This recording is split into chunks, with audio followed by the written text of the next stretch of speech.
agricultural emission to the United Nations. So not always the sexiest of topics, but still quite vital to put up there and kind of just trying to talk about why it's also important for Pacific nations as well. Um,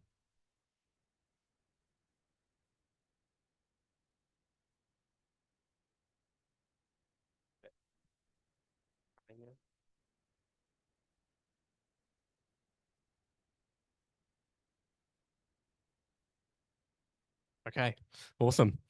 Um, so I guess just briefly, I sort of led into it without really into the slide development, just to make sure everyone is kind of aware of greenhouse gas inventories. Typically, my background's in agriculture, but national greenhouse gas inventories really account for a whole country's emissions and what we coin as removals, and that's basically sequestration of carbon dioxide from the atmosphere. Um, and these are, yeah, a key part of our UNFCCC reporting process. And for Annex 1 countries or developed, we've been doing this on an annual basis for quite a while now. But for developing countries, it sort of hasn't been as ingrained into their processes. So I'll talk to some of the increased requirements that are part of that soon. And anyone that's familiar with some of the IPCC, the Intergovernmental Panel on Climate Change reporting guidelines, you would have heard the acronym TAC. And that flows through all the documents, all the review work. And basically, these are kind of the key principles that they put out there with what makes a good inventory. And as reviewers, what we look for in other countries' inventories to check that they're also, as good as they can be based on their national circumstances.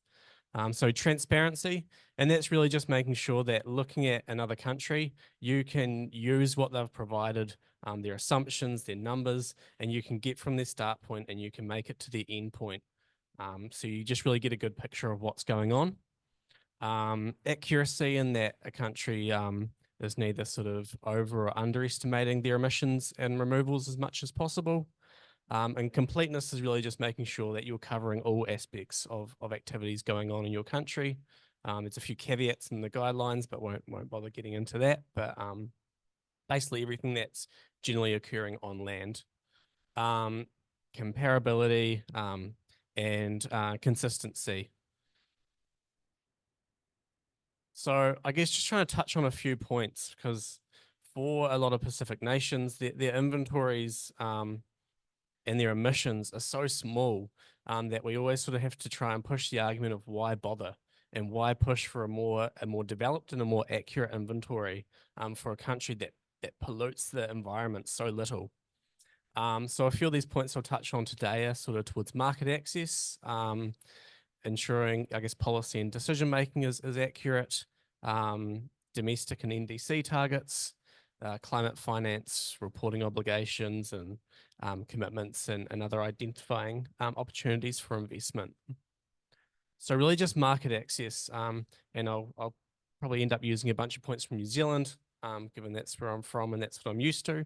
But we're seeing that there's a large push from, I guess, more climate savvy and conscious consumers, and they're really seeking out products that have a low emission footprint. We're seeing that there's increased sort of life cycle analysis being built into these products. So looking at, I guess what's been termed in the conference as sort of cradle to grave as part of LCAs. And that's just really looking at emissions from a product over the whole lifetime. And yeah, and it's becoming a real point of difference when you're trying to export products into other countries. And if you have a lower footprint, then it really puts you in a better place to actually compete with other countries which are often exporting similar products. And I guess, yeah, climate conscious industries. So even though governments change in the way they push or pull from emission commitments, we're really seeing big companies in New Zealand like Nestle who are really driving our milk producers to account for their emissions and to actually prove what they're doing to ensure their suppliers are driving down their emission footprint on farm, or else they just can't get into that market. So it's really, I mean, it's great because we're getting more consistency in what's occurring rather than the sort of fluctuations in the political climate. And this is largely just, yeah, informing policy and decision making. And really just making sure that policy advice for a country is actually based on accurate and informed information from what's occurring on the ground. Better understanding of these sources ensures that prioritization of limited resources really goes on areas that can have a dramatic effect on actually reducing emissions and building better resilience, and helps to prioritize the areas where mitigations are needed, and by looking at particular sectors which have quite high emission footprints, rather than spending a lot of resource on other sectors, which I guess your comparative kind of efforts are much, you get a lot less impact from spending money in some sectors which pollute very little, if you put too much money into those groups. So we talk about our domestic and NDC targets. So for those who aren't aware, the NDC are the nationally determined contributions, and they're somewhat new as countries move to reporting under the Paris Agreement. And basically, they're a level at which you say you'll reduce emissions by most of them are by 2030 at the moment, and these are being updated. And they're meant to be really ambitious. But the only thing is, if you don't have a good concept of what your emissions are, your target is somewhat meaningless, or you might overcommit quite substantially. And then by the time you come to figure out your calculations in the years to come, you realize your target has been really ill-informed and might be overcommitting you quite dramatically, and surprisingly pulling back your target to be less ambitious in future years also doesn't go down well at international forum. And just ensuring that what's actually happening on the ground and what farmers are doing to reduce their emissions can be accurately reflected in these targets. What we're seeing is that with agricultural emissions, if you have quite basic inventories, they can't actually account for a lot of the good work that farmers are doing, and that means you can't reflect them in your targets. The only way that you can actually reduce emissions based on these inventories is reduce animal numbers or reduce cropping hectares, which is just not feasible in countries where food production is such a life source, and it's just not going to happen.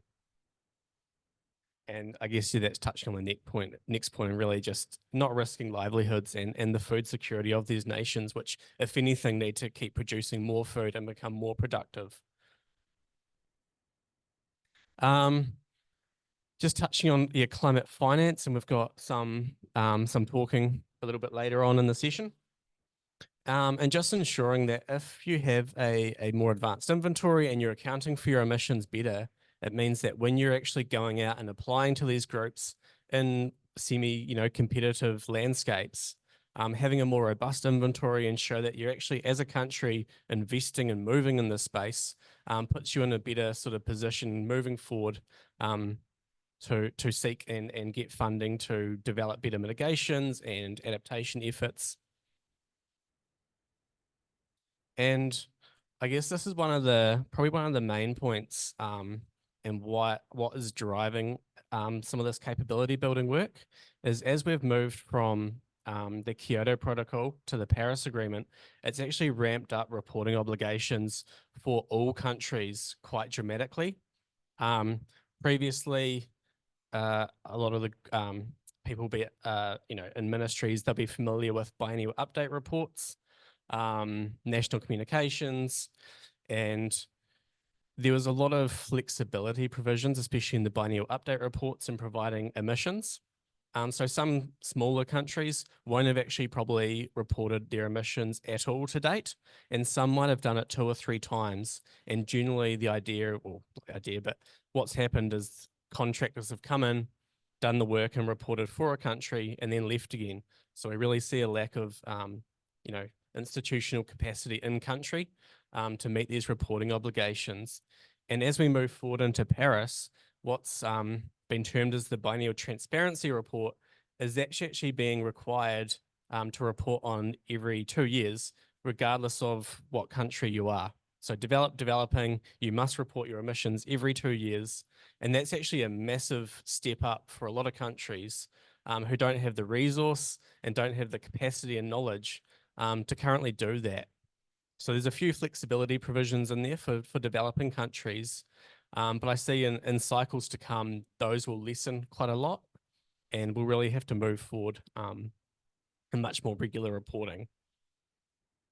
And the first one of those is actually due at the end of 2024, which is this year.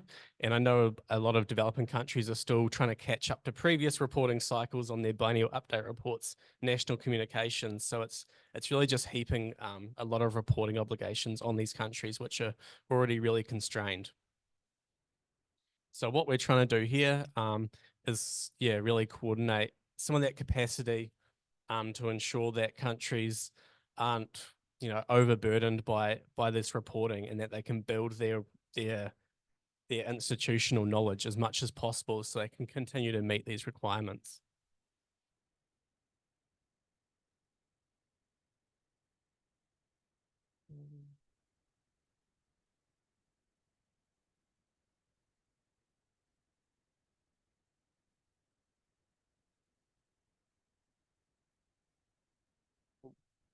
What's working? So just quickly demonstrating the actual commitment to climate action. So really this one here focuses on having a seat at the table in an international forum so that for a small country who has such a low emissions footprint and profile, that if you're developing your inventory, you're showing your reduction strategies, you're showing what mitigations you're putting forward, then it's really about turning up, being able to evidence what you're doing and holding others to account, which at the end of the day, the efforts that they do or don't do are really going to have large ramifications for the Pacific. So it's really about providing more influence to really, give them a bit of a kick and hopefully start moving them in the right direction a bit faster than what's been occurring to date.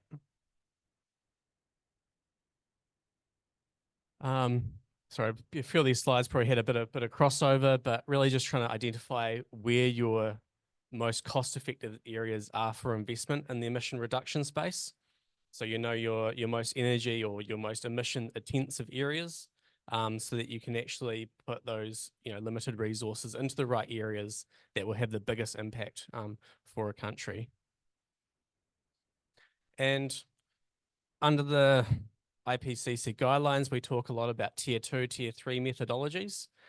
And this is really just about providing a more robust sort of baseline so that you can report your emissions a bit more accurately and really about them being informed by what's happening in country. And it just means, as I've said, that on-farm techniques can be more accurately reflected in your targets, and that a lot of the emission reduction strategies we know are going on can actually get their due recognition. And it also reduces reliance on a lot of international data, which tends to quite significantly overestimate the emissions in these in developing countries, because a lot of the factors and the data in there is obviously generally based on, I guess, in Oceania, it's you're sort of unfairly influenced by some of the factors that are in New Zealand and Australia, which are quite high producing and quite emissions intensive compared to what's happening in country around the Pacific. I think that's actually me. So thank you very much.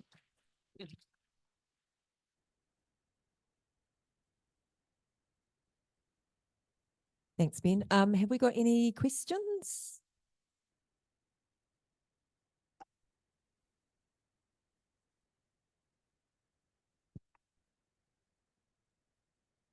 Thank you, Ben. That was a really interesting presentation, especially from the center. We follow the IPCC, where they do present on all the GHG formulas and matrices on how to calculate that.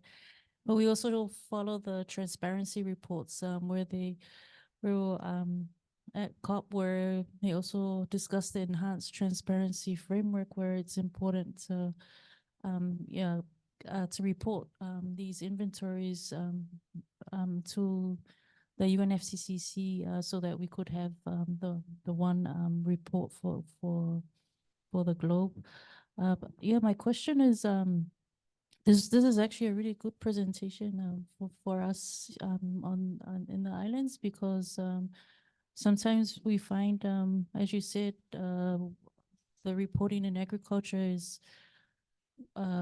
we have different reporting formats that may not align with the inventories that are required under IPCC for GHG reporting that are required. So sometimes we put a gap there in reporting. So yeah, just a comment on that. I know you said that there are other formats you can use to use that. If you can just elaborate on how New Zealand has just moved from that reporting so that it can be captured in reports that are actually aligned to the IPCC and the enhanced transparency framework.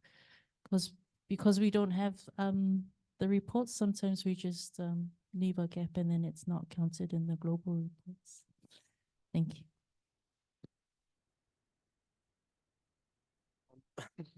I'm just trying to, yeah, I guess formulate that answer. More comment. Yeah. It's more of a discussion. Yeah, maybe we can, Yeah. I guess chat offline a bit more about that, and I guess how especially Samoa is going to move to some of these new, reporting requirements that haven't been used previously. And so I think a lot of that's going to be, especially the BTRs are going to be new to New Zealand as well. So I think we can definitely do a lot to, I guess, help each other out and make sure you're not coming from such a, a space of unknown. Yeah, I found this exchange very useful. I think that's why we can work together. It's just to have these maybe webinars where we can share our experiences with the different countries and see where the challenges are, given that you're more advanced in this stage in terms of the agriculture inventory reports. So, thank you.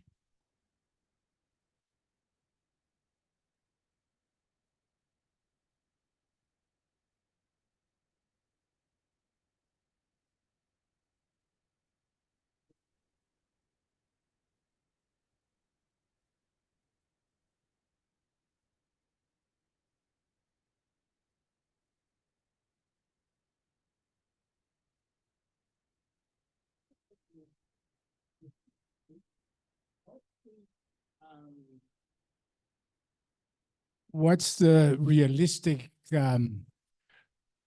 reduction in emission from agriculture globally? Because in the Pacific, there's probably we're not going to do much from here, but globally in the agricultural setting, realistically, how much can we achieve in the reduction of 1.5 degrees centigrade of the global greenhouse gas? Is there much or little? You just give us a sense of what you guys or what we can achieve from the agriculture side. Yeah, absolutely, man. Yeah, obviously it's very hard to put a percentage on the actual contribution, and in some countries, like New Zealand and Ireland and a few others have a quite a significant agricultural profile. So it's more nationally important to them than it might be globally. But I think the most important thing for agriculture is it's made up very heavily by methane. And there's a lot of debate going around the impacts and the science behind warming from methane. But I guess where it differs significantly from CO2, which is one of the main drivers, is that methane's really short-lived. So really reductions in agriculture can actually have big impacts in the short term on global emissions. So I think it's really important that we make some gains there, because unlike CO2 or nitrous oxide, which lasts for hundreds to thousands of years, they actually won't stop reducing in sort of their intensities in the atmosphere for a long time. So we'll see continued warming from those gases, for centuries to come. Whereas at least from the methane, which is largely ruminant livestock driven, if we start making some reductions now, I mean, I like to think that will actually have some quite meaningful impacts for global emissions moving forward. Yes, yeah, that's good. I mean, methane obviously is a bigger gas issue. I'm not sure about the chemistry of methane, of potash, whether methane is actually used in the to make fertilizer, or was it nitrogen? Can you correct me there? Or? I'm not as familiar about the fertilizer processes. I mean, nitrogen's obviously heavily used. I think methane can be used as an energy source and developed for some fertilizers, and there's more facilities that are looking to utilize methane capture to then drive that as an energy process. But I'm not sure that's maybe not quite answering. No, I think that's correct, actually. Yes, but yeah, no, that's a good talk. Actually, I enjoyed it. you. Right, have we no more questions? No? Cool. Just double checking, is Ty arrived? No, it's right. Sorry, I'm just going to keep asking. So what we'll do now is move on to our first panel discussion. So I should have said at the beginning, sorry, the process for today is we're trying to set the scene, trying to give you some examples of some capability building, and then after the break we'll talk about we've got some funders available in the room and online that can talk about sort of how they manage their funding to help countries in this space. And it's basically just setting the scene of why GRAIT is important. So GRAIT, the Global Research Alliance on Agriculture Inventory Training Program, or GRAIT for short. So that's sort of the lay of the land for the afternoon. So I think what we can do is move on to our first panel discussion, which we've got two presenters here, Annie from SROS here in Samoa, and Namisha from now CBIT in Fiji. But when I met Namisha, she was with CCD. So if I can have you both come up to the front, and then okay, Annie, do you want to go first? So what we'll do is we'll do both of their presentations, and then what we'll do is a bit of then you can ask your questions to them as you know, to the both of them rather than individuals. So yeah, so yeah.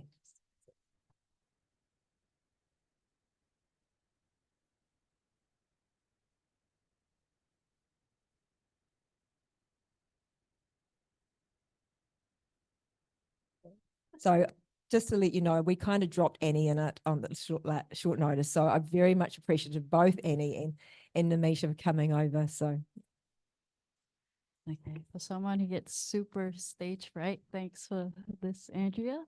Good afternoon, everyone. It's really lovely to see you all. My name is Annie. I'm a research, environment research scientist from the, what organization am I from? The Scientific Research Organization of Samoa, or SROS. And we've been really fortunate to, alongside my MNRE colleagues, my math colleagues, to work alongside Andrea and the team, trying to, as titled there, try to build our capacity locally in Samoa to better report on our greenhouse gas emissions in the agriculture sector.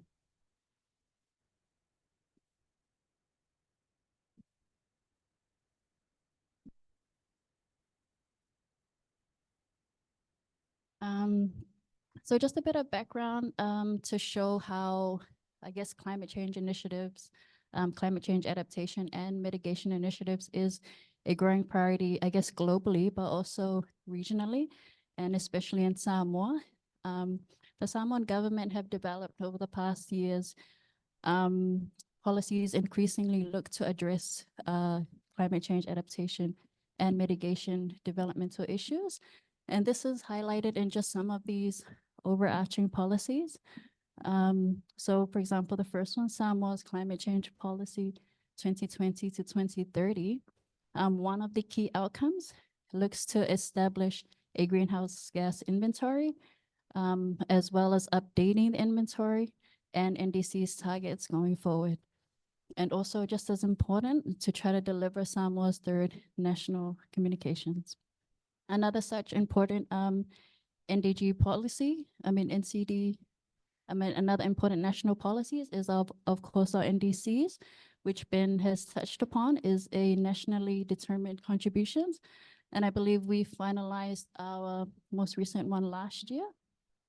And one of the main targets of our NDCs is looking to reduce our greenhouse gas emissions in the agriculture sector by 26% in 2030 compared to 2007 levels. So I think Ben touched upon why making sure we have the capacity to collect robust data in agricultural emissions to better inform actions going forward. So we can only formulate really good and strong strategies if we know where we are, if we know we're collecting robust data of the status of our emissions as it is, and then we can plan going forward, how can we address it, how can we mitigate it, but not at the same time, not compromising our food security. And of course, in our agriculture sector, as I just mentioned, boosting our food security is a priority for the government. So we want this work to support the agriculture sector by making sure that we're developing our agriculture sector in an environmentally friendly manner. I think Shai put it in a really nice way where we want to boost food security, but not increase drastically our agriculture sector emissions. So we kind of want to develop our agriculture sector responsibly. And to do that, we need to build capacity to make sure that we're monitoring and collecting robust data, and then to better plan for the future of agriculture.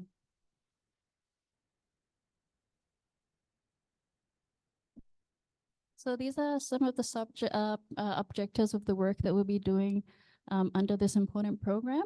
So obviously the overarching interest that Samoa has is to identify and mainstream mitigation options. So identify and mainstream it in our national policies, in our incentive mechanisms, and of course, to track mitigation outcomes. And we hope to achieve this through these specific sub-objectives that we've outlined here. And this is the work that we'll be doing together with Andrea and her team in the next year. But basically it's to try to build our national capacity to report on our tier 1 and tier 2 inventory in the agriculture sector. And we're starting with the livestock sector. So these are just an overview of how we'll be implementing project activities and building capacity. So we'll be doing this through training. So trainings to better collect the data using the IPCC tier 1 and 2 methodologies mentioned earlier by Ben.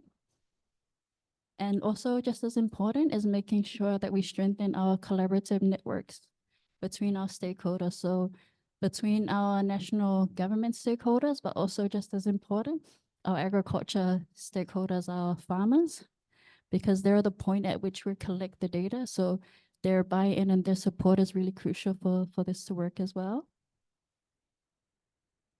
And then obviously at the end of this, we want to identify priorities going forward. What opportunities are there after this initial capacity building that we can better build on our inventory going forward?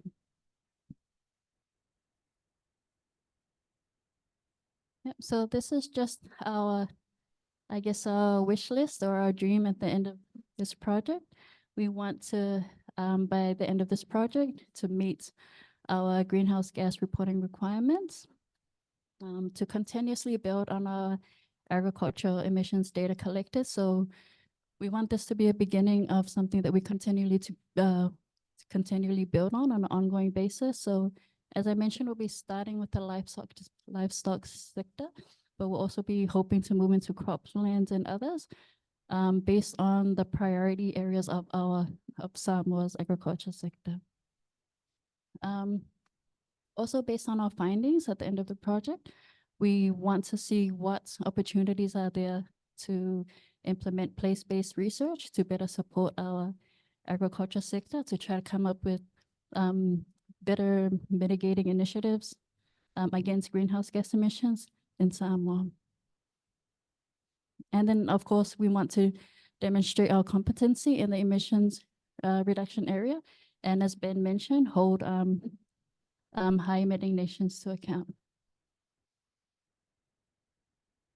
Yep, and lastly, I just want to acknowledge Andrea and her team, the New Zealand Agriculture Greenhouse Gas Research Centre, or the Centre, as I've been told by Andrea, I'm allowed to shorten to, and of course the New Zealand Ministry for Primary Industries for the financial support. We're only in early capacity building discussions at the moment, but already it's looking really promising for Samoa's project that we're really excited to implement together for a team. So thank you for the technical support. Thank you very much for your attention. Thanks so much, Annie. What we'll do is we'll just leave any questions until the end and we'll get Namisha to do her presentation. Thank you.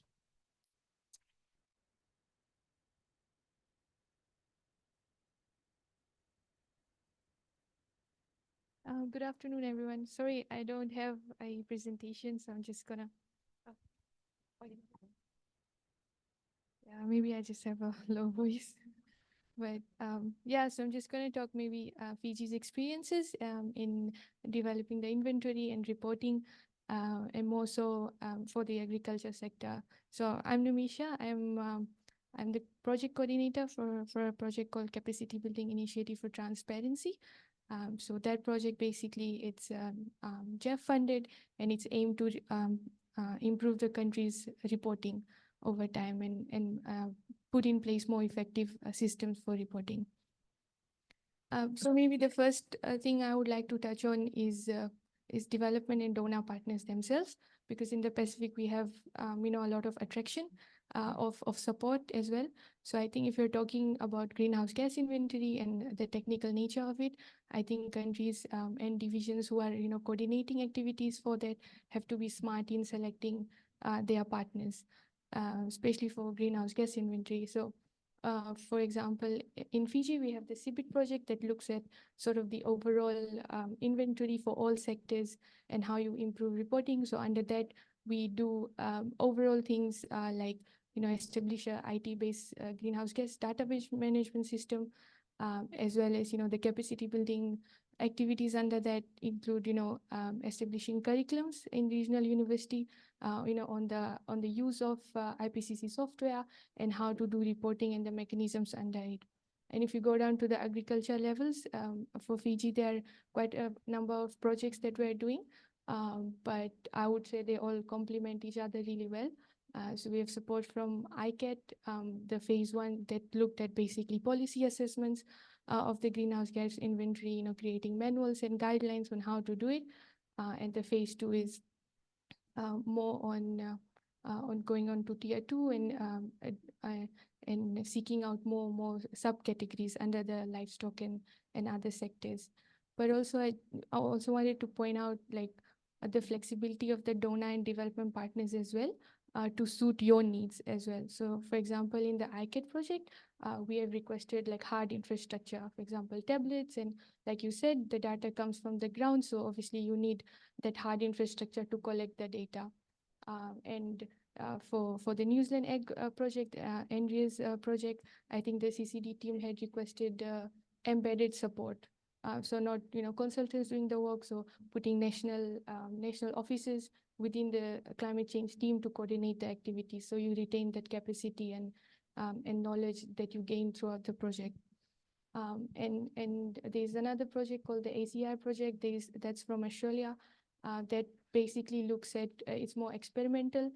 So that project is more equipment based and also testing and all of those things for the inventory. So I think it's important to identify, because there may be a lot of similarities in what they offer, but based on each of the expertise, I think you can really have projects that complement each other. The second thing I want to touch on is enabling factors in country. So looking at the country system, and the first one was in Fiji's case, it's the legal framework. So what do you have in place to enable development of the greenhouse gas inventory and so forth. So in Fiji's case, we have the Climate Change Act passed in 2021, and it mandates the sectorial line ministries to provide sectorial data for estimation of greenhouse gas inventory. And I wouldn't say it's easy to just have it and then expect that the data would flow. a lot of work is needed under that, subsequent regulations and data sharing agreements to actually implement that. But that work is ongoing at the moment for Fiji. And like I said, embedded support is, I think, a lot of donors are and development partners are gearing towards that. I think in the past, what happened with Fiji for its inventory is we had external consultants doing it, and when they go, they take all the data, and you lose the team that have done the data, and you basically have no idea how these reports were produced. So I think it's a good way. It's a very good strategy to have embedded offices and support. So for example, there's CCAC support. We're getting an agriculture expert to be based in Fiji and with the team, and as well as the agriculture program that we're doing. Maybe the last thing I want to touch on is partnership and collaboration. So I would say in Fiji, like out of all the sectors, the climate change division has a really good working relationship with the Ministry of Agriculture. And I think it takes time, firstly, and it just builds over time. So, you have to get them to, capacity building programs. Sometimes you just have to go and show them like how to actually. It's not easy to do it overnight and produce, such extensive work. Yeah, so it takes time, and also you have to let them know like the importance of data that you are collecting. So for example, when we did our national inventory and we were getting it cabinet endorsed, the Minister for Agriculture asked us, they asked us like, we're not going to compromise food security for you to reduce the emissions, right? So I think it's more about like building their confidence in saying that you won't compromise food security, but you can still like have your emissions stagnant or even going down. And I think that's where the role of academia and also the role of innovation comes in. I think I say this wherever I go, just the role of academia and innovation, and it only comes when you have that pool of experts there. So definitely very useful to bring them in. In our discussion for establishing the curriculum, we can already see like ideas, the professors, wanting to make their PhD students do projects in the agriculture sector. So yeah, just the point on innovation, and that's how you innovate and get project ideas through. Yeah, I think that's it.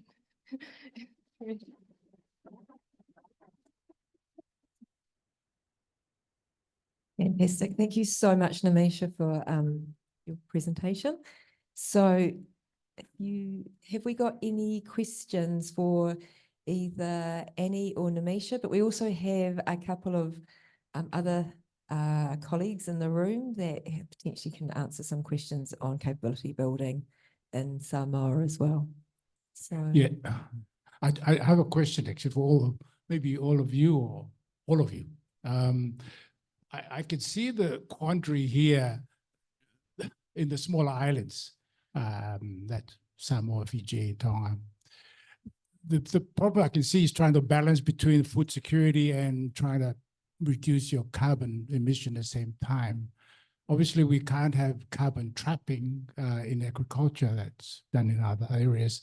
So my question is to anyone, is any technology that we can use that still offer us food security, but at the same time reduce the gas emission? Any technology in form of grass you grow, or obviously you can't trap carbon here, but it'd be good to trap carbon in agriculture as well.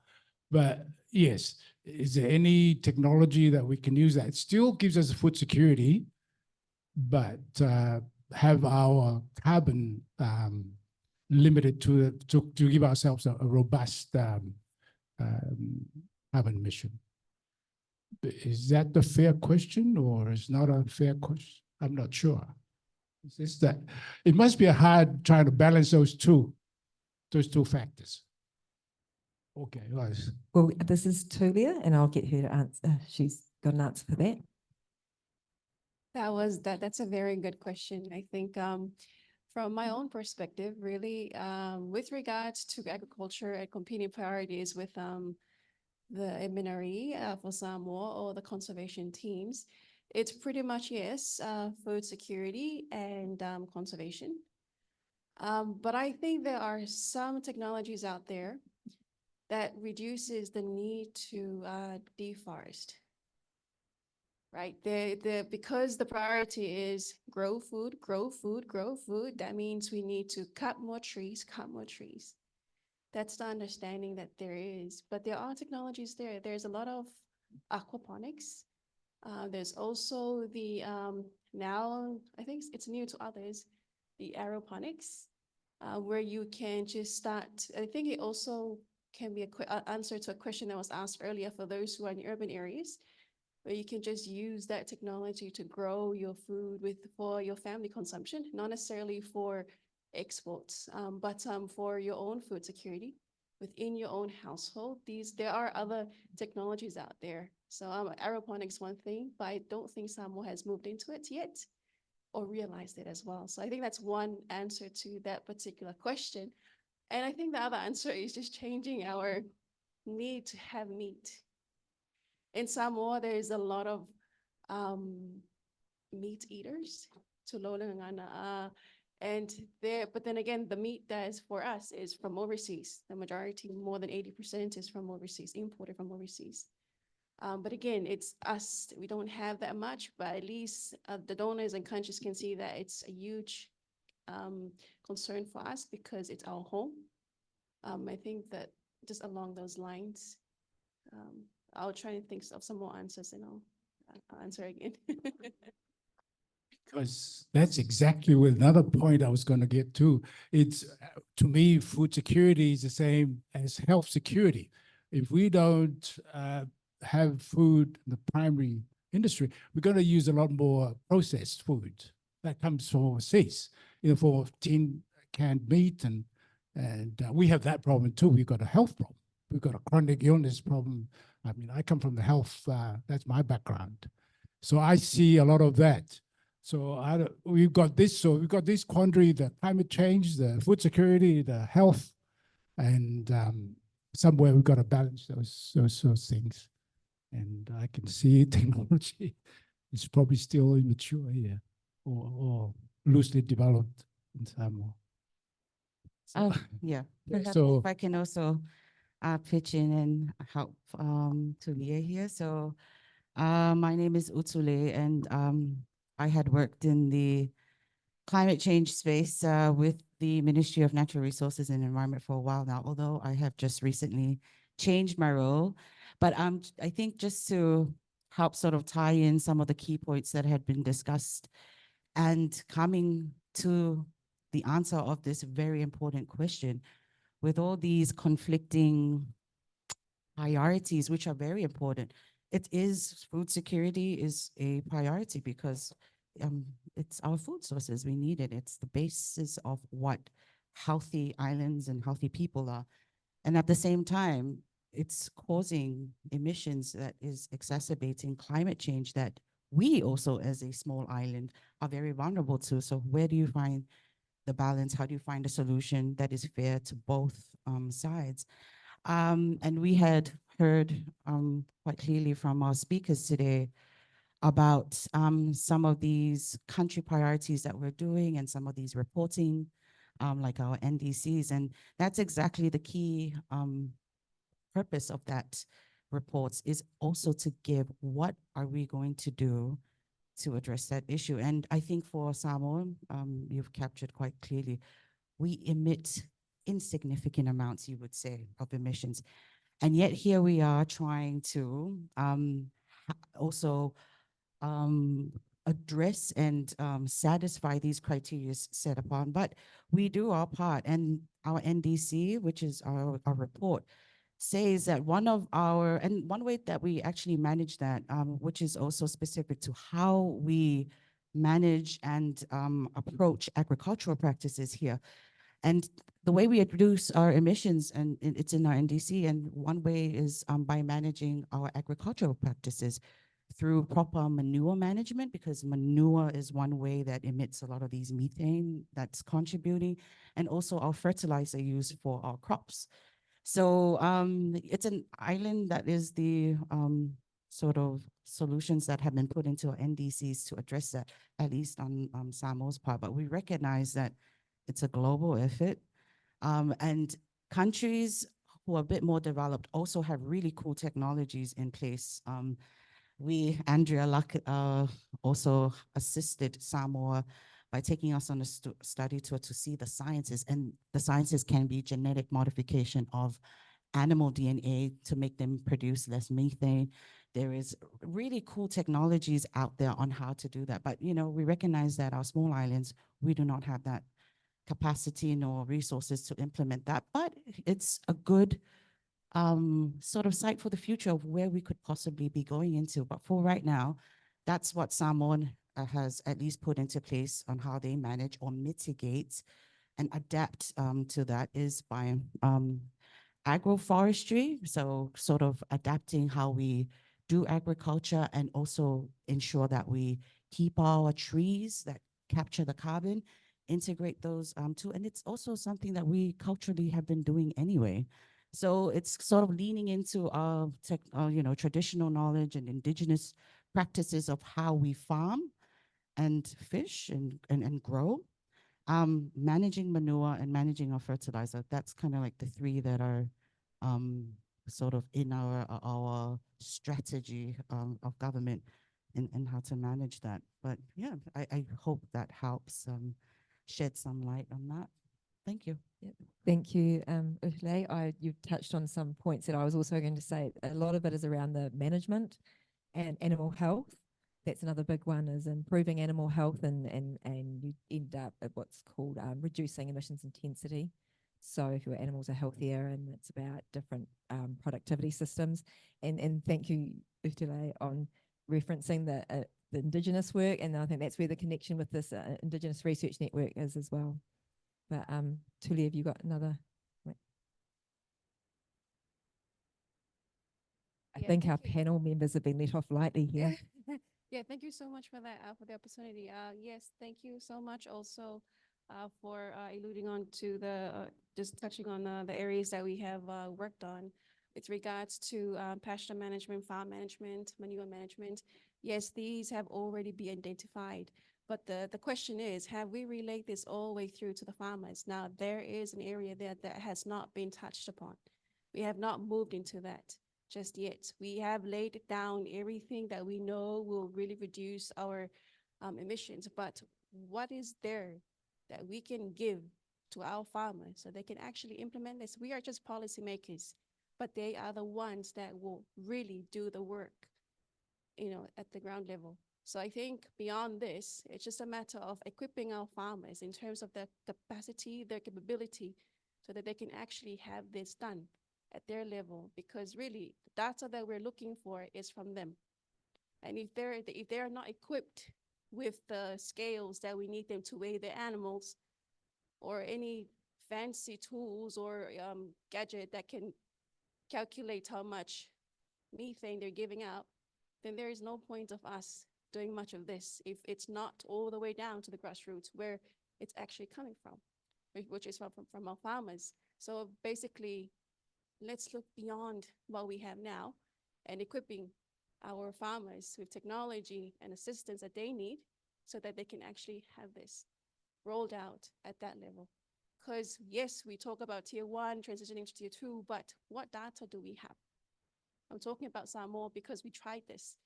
It's something that we really need to, we got all the paperwork done, but have we moved beyond it so that we can get this help and assistance, capacity building all the way down to our farmers? Sorry, I used to work for MAF, and that's the area where I'm coming from, is livestock. And that's where I really believe is where the message should go through to. So yeah, thank you very much. Thank you, Tuli. You've made some really good points. Before we let our panel off, I just wanted to double check if you had you wanted to respond in any way, or we can just finish up this conversation. No. Okay, yeah. The next session is on continuing on with the capability building and agricultural greenhouse gas emissions reporting. But we've got a session where we've got some funders and donors will be presenting. And we've got two online. So we've got Kenna from the US EPA online and Donovan from CCAC online. And then we'll have Miwa from Triple GI and then myself representing the New Zealand funding. So Miwa, if you would like to come and join me up the front at the moment, and we'll get on with Kenna first. And so she's going to be presenting on the US EPA. So over to you, Kenna. Thanks, Andrea. Can you hear me still?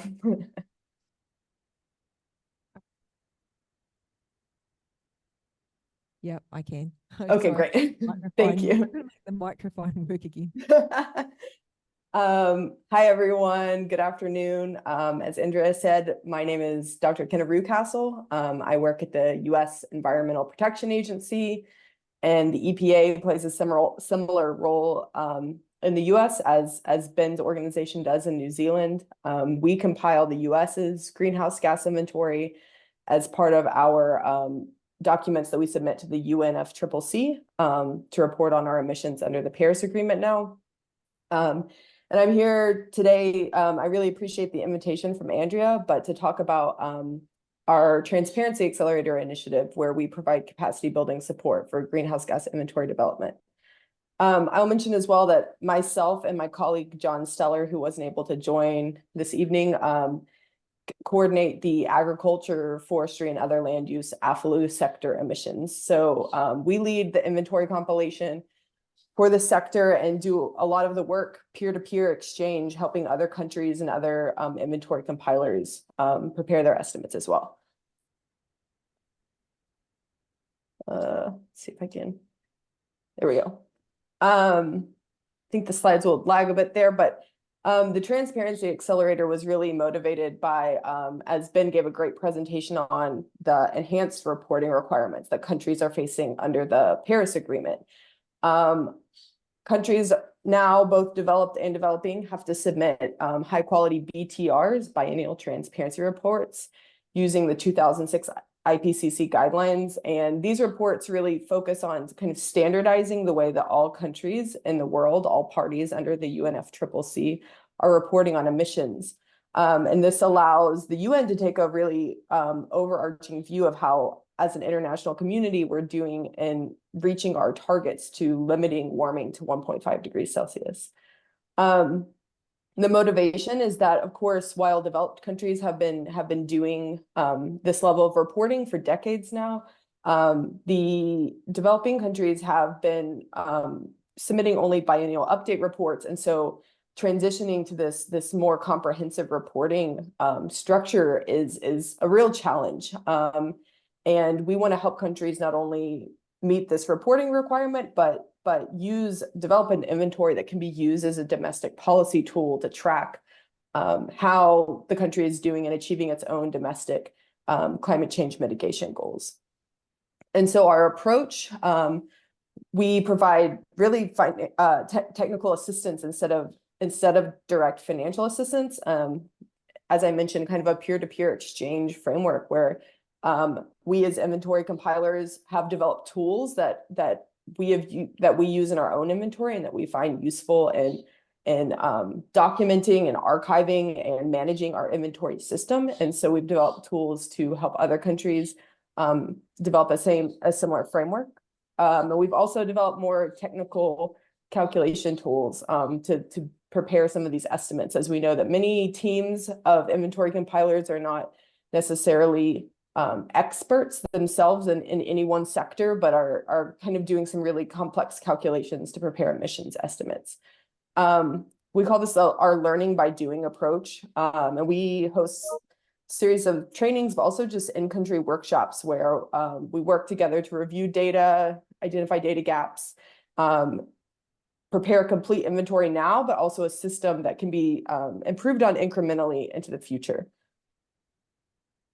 There are really kind of three bins of support we provide. So we provide cross-cutting greenhouse gas inventory estimation support for all of the sectors. So not just the agriculture, forestry, and other land use sector, but energy, IPPU, and waste as well. We also do a lot of cross-cutting work on some of the other elements that are needed in an inventory, like a key category analysis, some of the reporting, the common reporting tables. So these standardized tables where countries need to submit their emissions estimates in the BTR framework. We've developed this toolkit for building national greenhouse gas inventory systems. So these 2 bullet points here are linked, and hopefully we'll be able to distribute the slides to you later, so you can explore these resources more if you're interested. This is really to address one of the T and the TAC principles that have been introduced, the transparency. So we hope that documenting the methods that you use, the data sources, the people involved in the process, really like the standard operating procedure for conducting your inventory, pulling together all of this information in a repository is going to be a lot of work initially, but it results in this inventory management system that can be replicated each time you need to submit your BTR. And it allows for you to focus less on kind of scrambling to pull all of this together from scratch every time you complete an inventory, and to focus more on spending your resources on those improvements, and also being able to adapt to things like staff turnover. We know that happens a lot, and those are issues that we face in the US as well.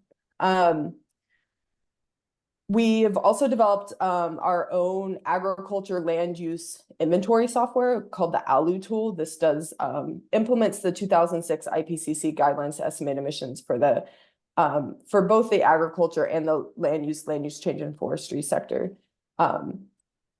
And we, in addition to kind of the core inventory work that we support, there are other elements that are new to countries, developing countries as well, in the biennial transparency reports. This includes the NDC tracking progress section. And so we support countries in using the inventory as a metric to track your progress towards meeting your nationally determined contributions.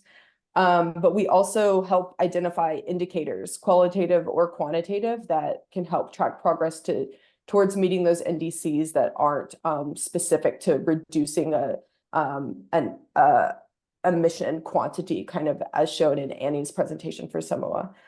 And we also support countries in, again, like using their inventory to track how domestic policies are being implemented to achieve emission reduction goals. Projections are another component that are new in the BTRs, and we support this work as well. We scope the types of data that you might need to build projections, what types of models you might be interested in using, and employing those models and building projections as well as baseline scenarios. So we provide training on this as well as some just guidance on how to begin this process of building projections. Some other kind of just broader cross-cutting BTR tools. We're collaborating with CBIT to develop an annotated BTR outline.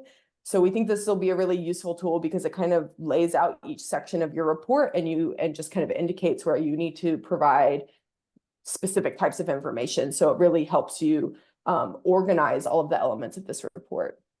And we also have developed a key category analysis tool. So this tool, conducting a key category analysis, is required as part of an inventory in the BTR, but it's also a great tool to figure out which sources of emissions are largest in your country, and therefore where you might be interested in spending resources on research to move to more accurate and higher tier methodologies. That's all I have. My email address is here, as well as the email address of our general capacity building team. And we're really excited for the GRAIT initiative, and we continue to be excited to work with Andrea and GRA. And apologies for not being able to attend in person, but I think that is mostly my loss, not being able to visit Samoa and to meet you all as well. Fantastic. Thank you so much, Kenna. So what we'll do is, as with the other session, we'll just leave questions till the end, and then we can present all questions to all the panel. So up next, we've got Donovan. So thank you, Donovan. So Donovan is from CCAC, and I'll hand it over to you.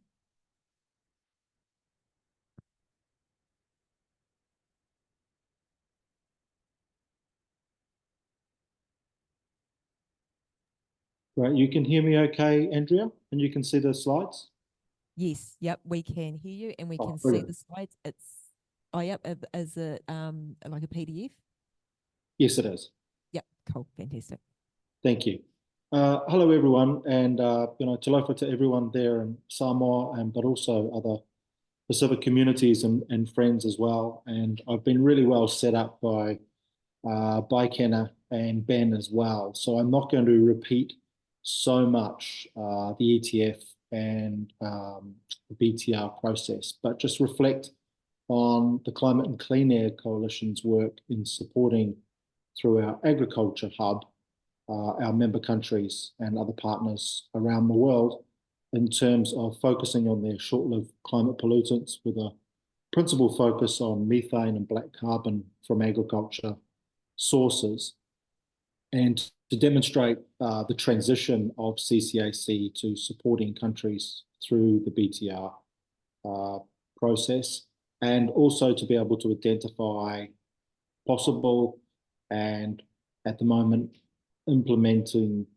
areas in which we're funding countries in this transition to essentially address GHGs with a focus on short-lived climate pollutants from very small island developing states right up to some of the largest polluters in the world today. I'm presenting, I usually present on waste. I'm the waste and circular economy expert at the Climate and Clean Air Coalition, but my colleague Greg, who I work with a lot on agriculture, has worked with these slides with me. So hopefully they'll be relatively self-explanatory, but I work with Greg a lot, and I understand the complexity and also the key opportunities that agriculture lends itself in terms of meeting Paris Agreement goals. There's something about the Climate and Clean Air Coalition, which is hosted by UNEP, the United Nations Environment Programme. As you can see there, it's a global voluntary partnership of countries and non-state actors as well, seeking to reduce and address short-lived climate pollutants. We have currently at the moment 87 country parties and 92 non-state parties as well, which includes civil society, the private sector, and other non-state actors. Why SLCPs? I think this has been addressed a little bit earlier today as well, but they really do offer us a critical opportunity to address near-term climate warming. As Ben pointed out, methane has around 86 or 84 times the impact in terms of climate, or basically increased climate change than carbon dioxide, but it is a relatively short-lived pollutant of around a decade rather than carbon dioxide, which is a much longer one. So it does give us an opportunity really to address climate change and climate pollutants in a shorter time frame. But it also lends itself to other co-benefits as well, which I'll talk about. You can see here the importance of agriculture to methane emissions. In particular, you can see that, which might surprise a number of people in the audience though, that agriculture is a greater source of methane emissions than fossil fuel operations, and waste, of course, as well as another key contributor. So agriculture has a critical role to play in addressing GHGs and particularly short-lived climate pollutants. And the key sources here you can see are through, as discussed earlier, enteric fermentation from cattle and farming, also paddy rice production, but in the form of black carbon as well through fires and open burning. And you can see there the statistic again that agriculture accounts for around about a half of all human-made methane emissions. So it is a really critical industry.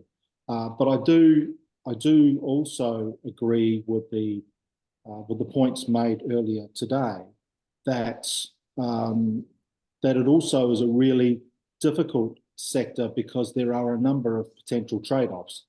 And I think that what CCAC tries to do, as well as a number of the organisations which have joined today, is to be able to positively address those trade-offs and not see them necessarily as trade-offs, but as opportunities for perhaps more efficient farming approaches and technologies and so on. So we'll talk about that a little bit more in terms of some of the solutions that CCAC is working with a number of countries globally in terms of improving feed and animal health, of course, because the loss of livestock, as would be, say, for example, with the comparison of organic waste, you know, where around 40% of food that's produced around the world never makes it to the table.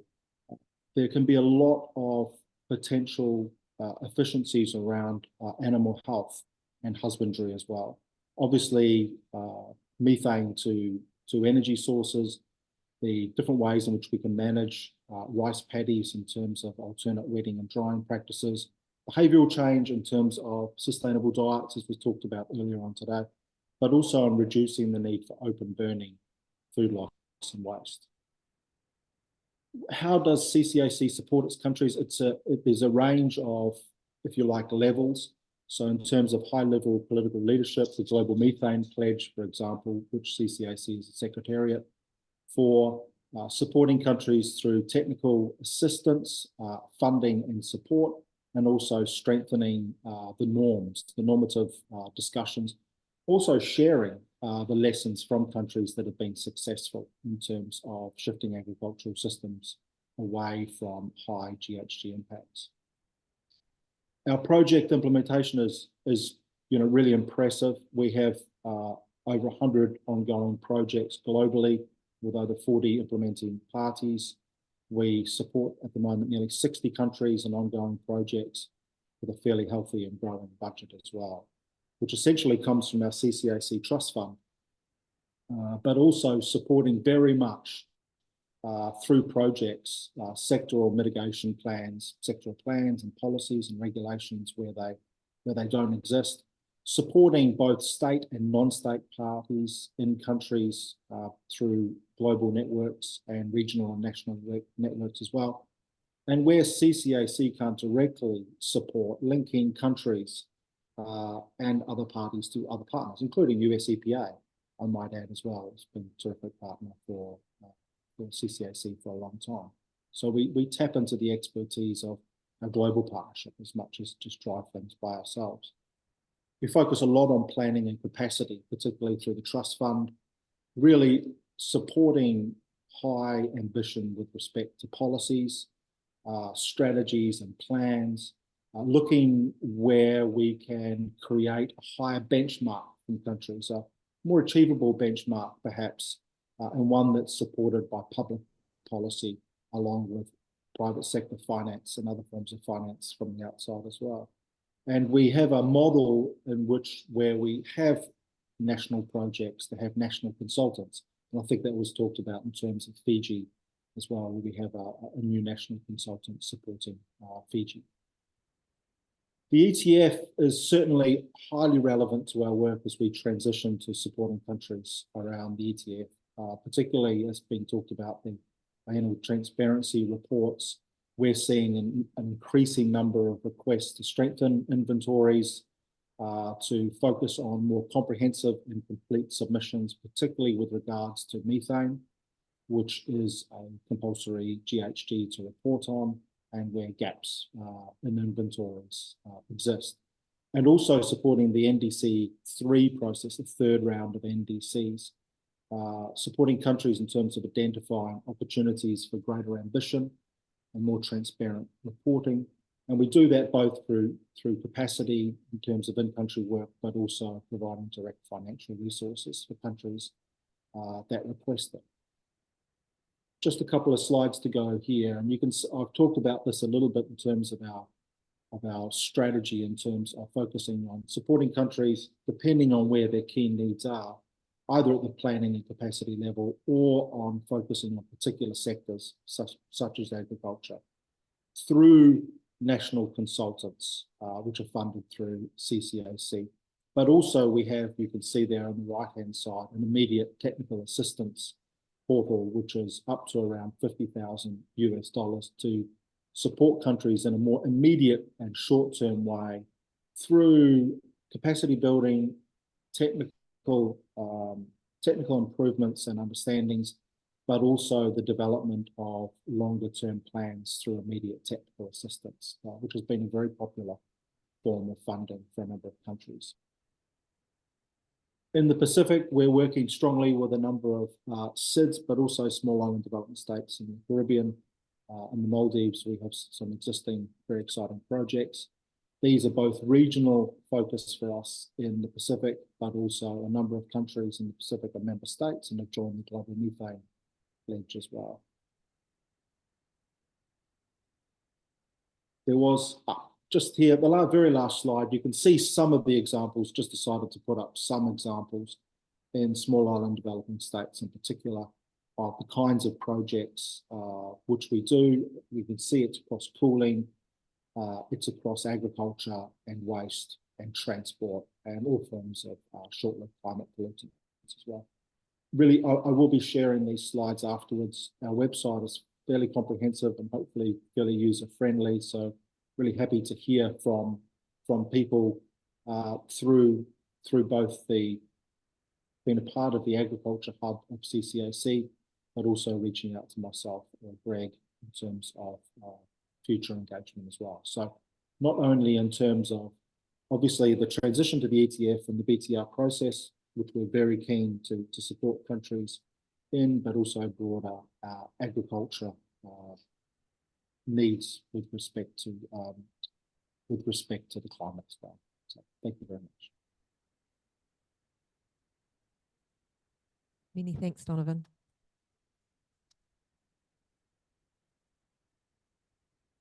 So our next speaker is Miwa from Triple GI, and so I'll pass you over to her.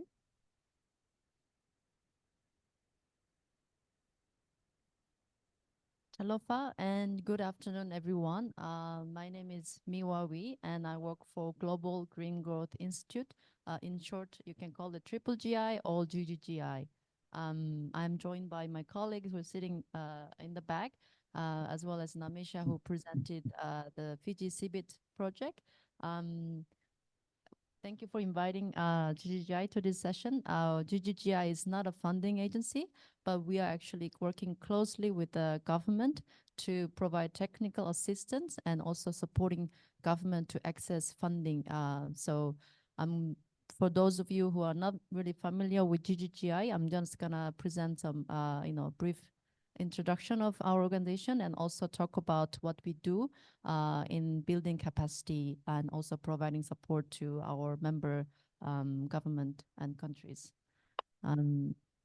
Next slide. Oh, okay, so GGGI. Our vision is a low carbon resilient world of strong, inclusive and sustainable growth. Oh, how can I go back? Here.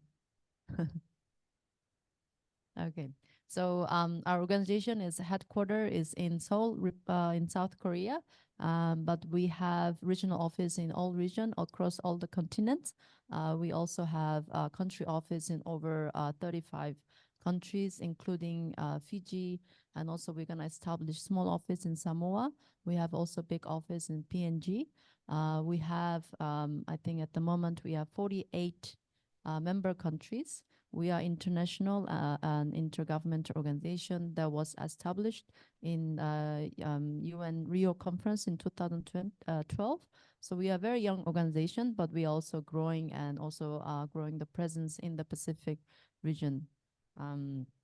So our business model is to actually to embed our project team and our staff within the ministry that is responsible for our work area. For example, climate change division in Fiji, for example, for PNG, we are our team is embedded in the Climate Change and Development Authority.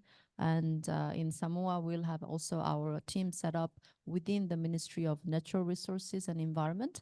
So this is how we work and we build relationship with our government partners. Okay. So this is our, we set under this strategy 2030, we have this 5 strategic outcome. So this is basically to lay out the end goal that our organization wants to achieve. Climate change mitigation adaptation. We also support green employment and also working across different sectors, energy, sanitation, waste, public transport, and also working in the adaptation area. In the Pacific, we've been operating our program since 2015. You can see the countries that is with the green color, that's where we actually our GGGI members. The rest of the country, we actually partnering with these countries. And for Samoa, for example, we actually continuing dialogue to for Samoa to become GGGI member. So this is our Pacific, what we want to do in Pacific region in a nutshell. So we want to, of course, provide technical to all Pacific Island countries and increase membership from 5 currently to 8. And we also help mobilize, in green investment, creating enabling environment by providing policy or regulatory support. And also our goal is to support blue economy for greener recovery in this region. We also work in the cross-cutting theme, which is to strengthening gender equality and social inclusion. So our regional strategy actually is informed by our individual country planning framework, or either country framework also informs the regional strategy. Just wanted to also talk briefly about how we work with in the Pacific through NDC Hub. GGG has provided support through NDC partnership with the SPREP and GIZ for NDC enhancement, low emission development strategy, and also to develop this the NDC implementation roadmap, also NDC investment plans, which also we developed some project pipeline for the countries to actually develop further on this project and access funding. So this is basically what we do in this space, but since this session is related to the capacity building on the reporting and transparency, I'd like to just mention what we do in this space. For Fiji's capacity building initiative for transparency initiative, in short, CBIT, the project is under implementation, and we work closely with the climate change division of Fiji Ministry. So basically what CBIT does is not to support the support with the report preparation, but basically to lay out this institutional framework for future reporting. For CBIT, we are actually bringing in all these stakeholders who are potentially data providers for greenhouse gas emissions, building this institutional arrangement, and also agree on the data sharing agreement. So this is to kind of build a legal framework. And also there's a lot of capacity building components, which includes the curriculum development that we partner with the University of South Pacific. And of course, we help also build this IT-based greenhouse gas inventory database management system, and also NDC tracking tool and system. For Fiji, we are implementing this project, but we are also at the moment, this is also one of the reasons that I'm here in Samoa this week. I'm based in Fiji to actually work on the project concept for CBIT proposal for Samoa. So for Samoa, Tonga, Cook Island, Palau, Tuvalu, and Marshall Island, we are actually currently building a CBIT proposal for to submission to Jeff. So the project component is basically similar to what Fiji CBIT is doing, but we also, through engaging our government partners, we want to also tailor our support to each country needs and the requirement. And there are a lot of discussion going on, but it will be also something similar to that project components you can see on the screen. First one is institutional arrangement, data sharing agreement. Second one is to also update and also develop tools, guidelines, inventory system. Third one is NDC tracking system, tools and guidelines to kind of take stock with existing system and then to make it improvement.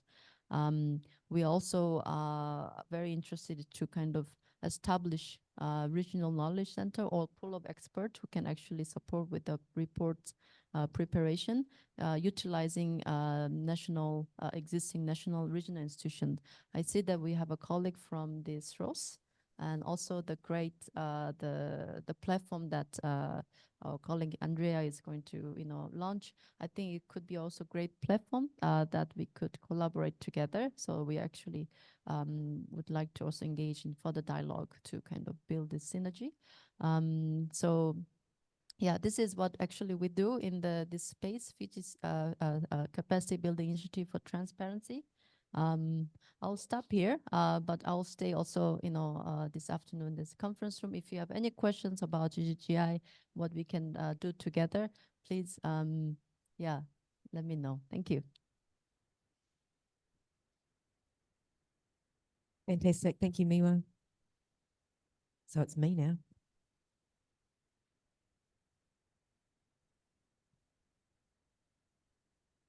So to be 100% honest with you, I actually forgot I was presenting in this session. I was so focused on getting everybody else sorted and organising everything. So I managed to throw a couple of slides together in the break, but so I'll just mainly just talk to it. So basically, I'm up here at this moment representing New Zealand and the funding that we have through our different ministries. So, sorry, have we got that's all right. It was all very last minute, so it's my fault. So we've got a couple of different, we've got multiple funds, but obviously being funding through the government, the government itself isn't a funding agency, but the governments do have funds that we support other countries in this space. And I guess I'm just using us as an example of other countries also around the world, these multiple countries that as part of their commitments under the Paris Agreement as well, they'll be providing capability building programs in this space. So what I just want to touch on today is that we've got a couple of funds.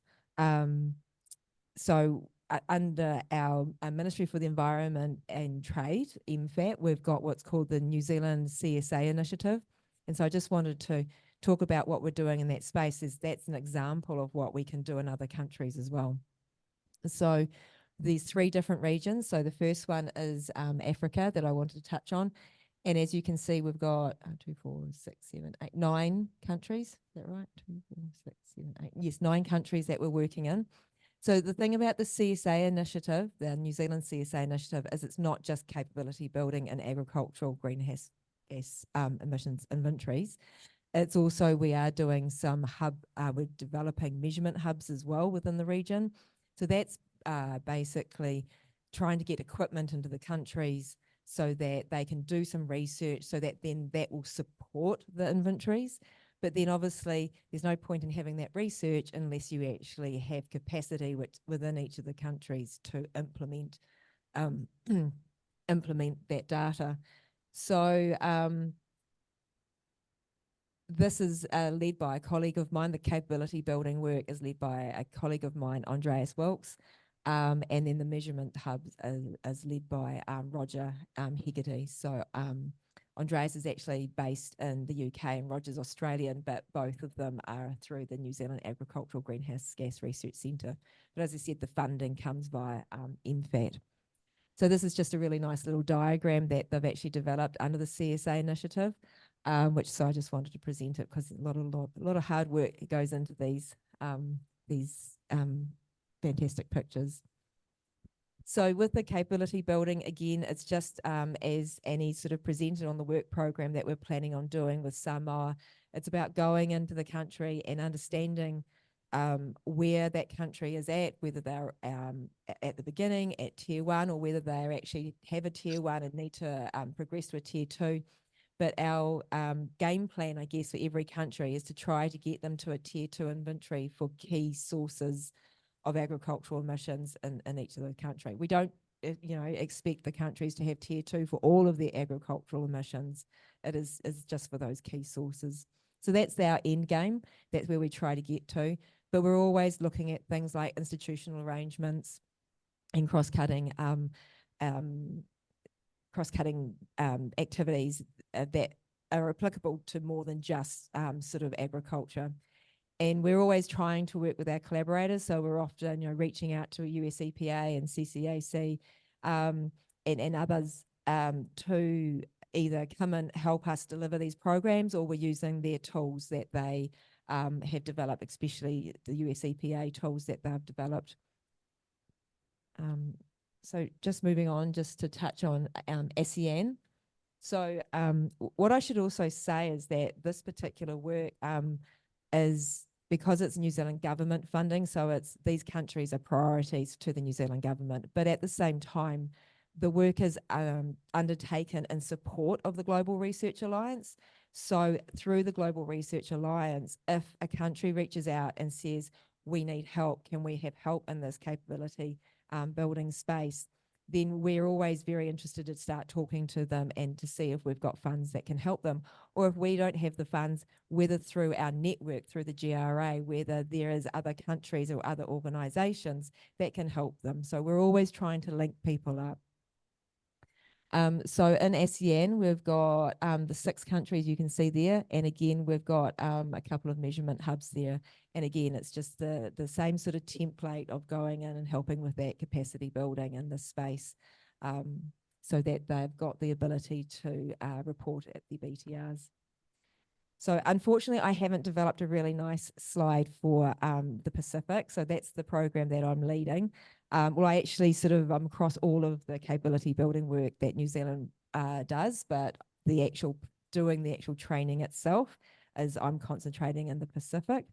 So at the moment, we've just got Fiji and Samoa, and you've heard from both of them, and I've absolutely loved working with them. So hopefully that work will get underway very soon. And we're just at this stage just doing the capability building, and with the hope that going forward we might start looking at the measurement later on. And that funding isn't through MFAT, it's not through the CSA initiative, it's actually through the Ministry for Primary Industries. So the Ministry for Primary Industries has some funding that we can use to build capacity in countries, again in support of the Global Research Alliance. So what I forgot to say, sorry, with the CSA initiative is that we've also got Latin America and the Caribbean. So again, that work is, we don't have a slide at the moment for them because we're still in the process of developing those proposals, working with the countries, and yeah, really sort of locking down that work. So hopefully in the next sort of 6 months or so, we'll have a nice glossy page for Latin America and Caribbean as well. So you can see New Zealand's got quite a broad reach. We've got a lot of projects going on, and we're just one country and just one funder. So I guess that's where the idea of the GRAIT initiative came from, was to try and collaborate all of that together. But I will talk more on that later, because first I would just like to open it to the floor, because I'm the last speaker for this session.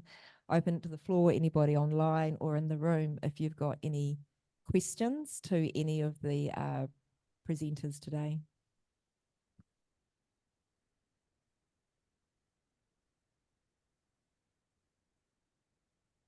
Yeah, thanks. I had a microphone just sitting here, but I just had one for Kenna. Hopefully she can hear me. But I'm semi-aware of the ALU tool from Colorado State, and I hadn't heard of the KCA tool, so that's really interesting. But I was wondering, did they, I guess, especially for developing countries, do they have costs associated with their use? If they do, are they sort of licensed, or are they one-off? You know, if is there funding available, and I guess what kind of training might be needed to actually become proficient in the use of those? Yeah, thank you for this question. Both tools are free, so but I'll start there. The ALU tool, the link that's included in that PowerPoint presentation takes you to the website, the hosting page for that on Colorado State University's website. There is a registration component where you just provide your email address. And that's really just so we can keep tabs on who's using the tool and to send out emails as well with updates. We're actually working on an online version of the tool, so it'll be actually web-based instead of a desktop-based application, and it eliminates some of the challenges where Mac users have, et cetera. So that will be live in 2025 and will include a couple of new functionalities as well. The key category analysis tool is actually an Excel-based tool, so it is freely available, and we'll be posting it on the website soon. We're making some final tweaks to it, but if either Samoa or Fiji are interested in using the tool, we're definitely it's ready to be used. And honestly, we'd appreciate any feedback on the tool as well. I think the ALU tool, the reason our kind of motivation for developing this tool, of course, there's the IPCC inventory software, which uses the IPCC 2006 guidelines to do calculations for all of the major sectors. The land representation component of the IPCC software is pretty difficult to use, I think, as someone that's tried to use all of these tools to test them out. So we developed the ALU tool as a more user-friendly kind of process that walks you through the process of disaggregating your land representation by the main categories, but also all of these other smaller steps in the hierarchy, soil type, et cetera, et cetera. It also features the mitigation analysis component, which countries have been looking forward to using for the projection section of their biennial transparency reports. So that's something that the IPCC software doesn't do.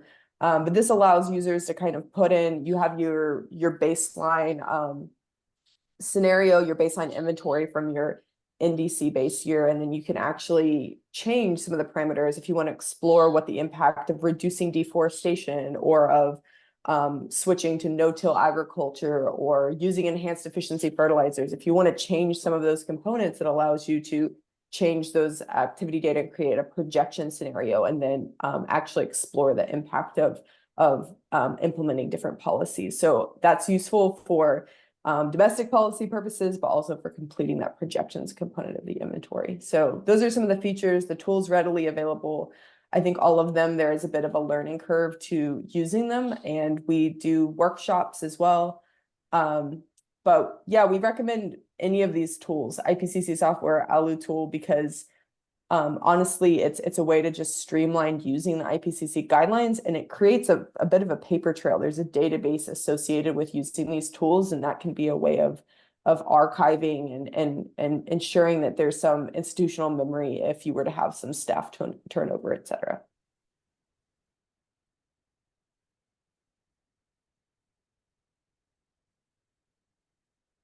Oh, thanks, Kina.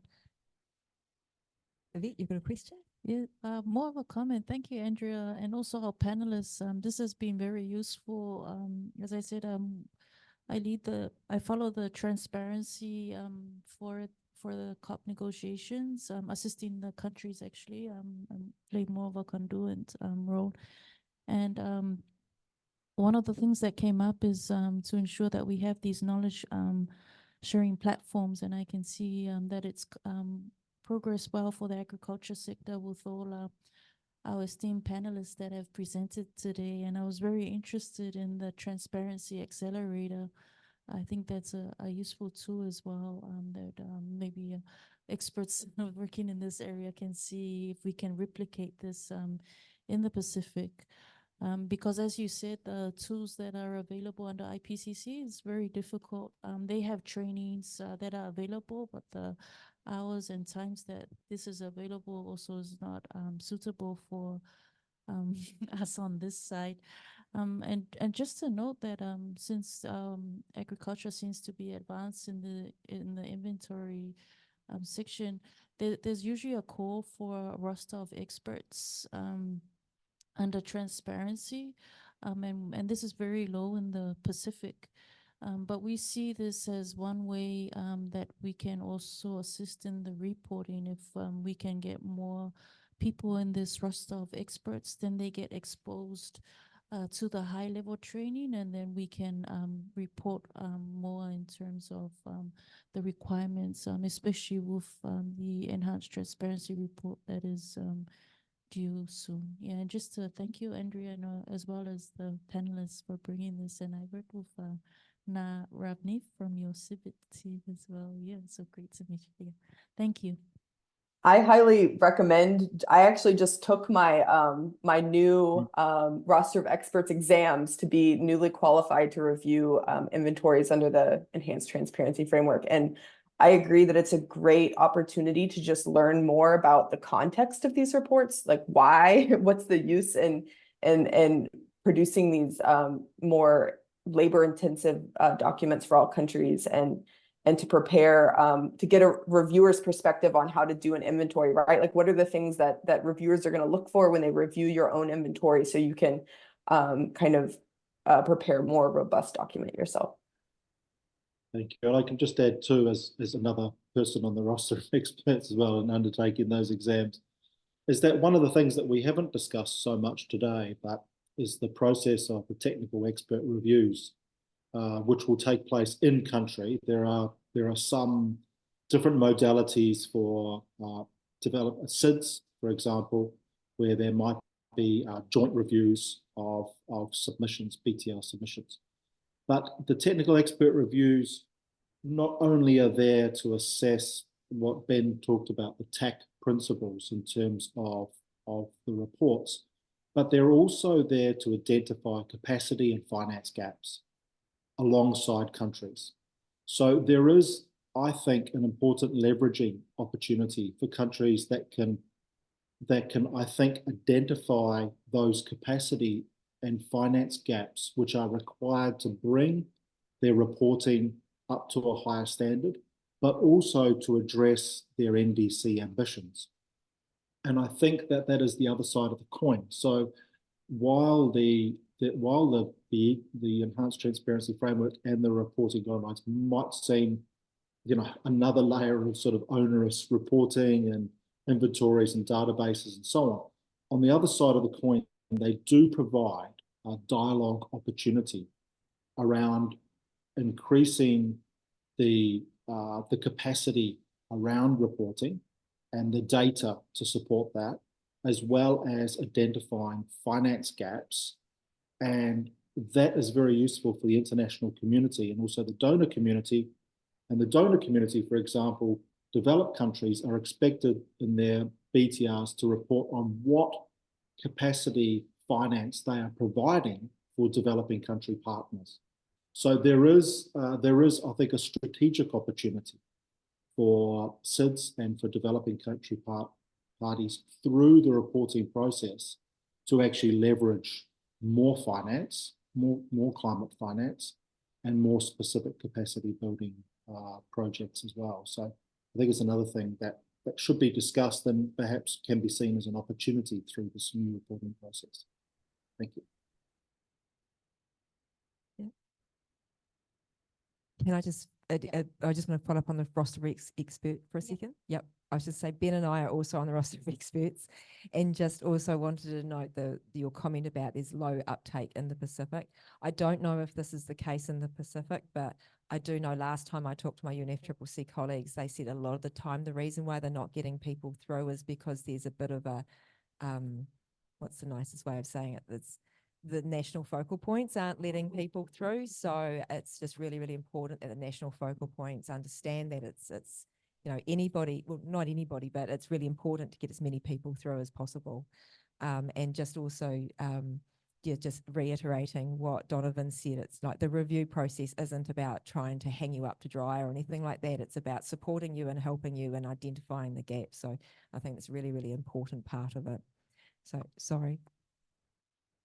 Was actually the question. I'd just gone onto the CCAC website and noted that there weren't any projects that had been funded at all. So I suppose I was just sort of wondering why, but pretty much answered it, I suppose, unless there's something else. But as I say, I could see it was funded pretty much worldwide, but there weren't any in the Pacific. I know that the UNFCCC did do some, like they have done some training in the Pacific. I was joined online virtually last year, and I think there's another one this year.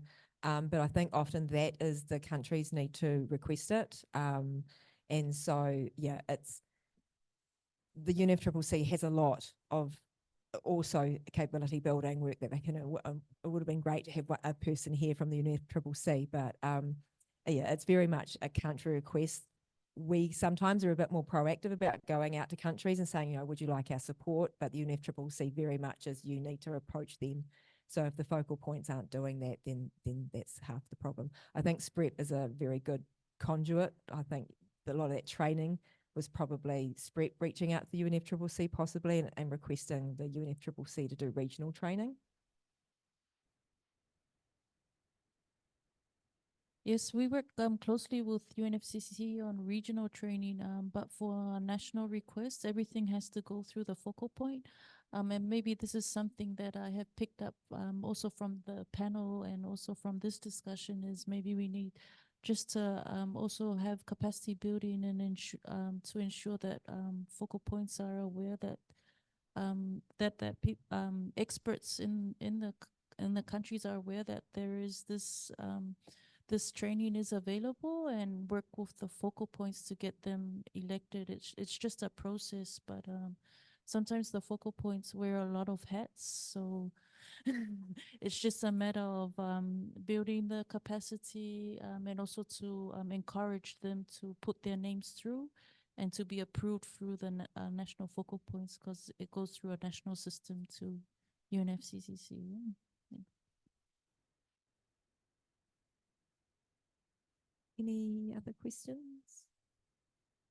I guess one question I'd like to put to my other panel members is sort of just again addressing this sort of reaching out and asking for help, and if countries, so we've discussed about the UNFCCC and the process there, but I don't know if any of my panel members would like to sort of expand a bit more on it if people are wanting some support, whether it's funding or just support and building proposals for a CBID or something like that. What is the best start? What's the next step for them to do to reach out to you guys?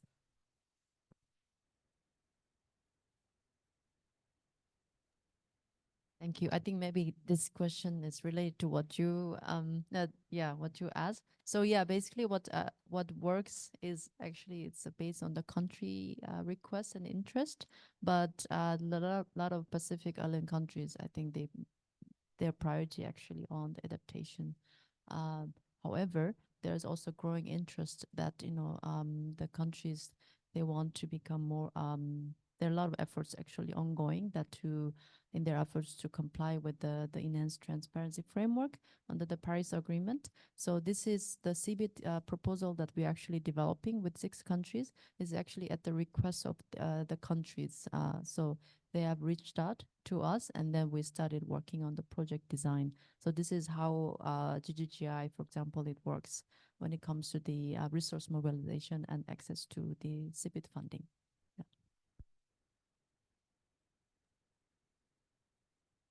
Thanks, Miwa. And in terms of for the EPA Transparency Accelerator, we are, as might not be surprising, getting an increasing number of requests as that 2024 BTR deadline nears. We are, but absolutely reach out. Our email address for our Transparency Accelerator coordinator was at the end of the slide deck. I myself can coordinate requests as well. But yeah, and the more specific, the quicker we can get to kind of providing that support. So whether it's requesting specific technical assistance for calculations regarding a specific sector, or reporting for a specific element of the BTR, or general training on the guidelines, any kind of information that you can provide helps us get quicker to kind of providing that support, knowing of course that everyone's operating under these tight deadlines. So we are, a small team at the EPA, but we work with a larger team of experts that sometimes work with us to do our own inventory calculation. So we really are connecting our experts with you to kind of share their expertise and their best practices for compiling greenhouse gas inventories. Yeah, and I think for us, it's very much as you were saying earlier, Andrea. It's very much on demand. So we have our technical assistance facility, which is up to $50,000 for immediate sort of requests to the CCAC, which you can just go to the Secretariat email, to be honest, as a request, which includes non-member countries as well. And that could be identifying, and we have had some recent requests identifying training needs around inventories, around agriculture or waste, or sometimes a combination of them as well. We have funding rounds for member countries through expression of interest, which are annually, which have just closed this year, and also for non-state parties, non-state partners as well, through a transformative funding stream. But at any time, countries and representatives of countries can write to CCAC outlining what their needs may be, and then we start a conversation about how we can best meet them. So it's very much open to whatever demand is there, and whatever modality works for countries as well. And that could be regional technical assistance and capacity building, or it could be country by country as well. So we're happy to hear from any country in terms of what their needs may be. Right, thank you. I won't talk about mine because I'm going to actually mention it in the next slide, but we've got another question from the floor. Yes, I've got a question. My question is from the view of a policy naive lenses. It's the way I look at it from that point of view is that every country should ask for help, and they should all reach out. That's from where I'm sitting from. My question is, what barriers do countries have in accessing those or reaching out to getting help? What barriers do they have to go through, or with this proposal, or through? Is that the sort of question that countries ought to ask, or what barriers to funders? Or do they just write a letter and say, can we have some funding or some training, and you guys give? Do they have to go through some hoops or some barriers?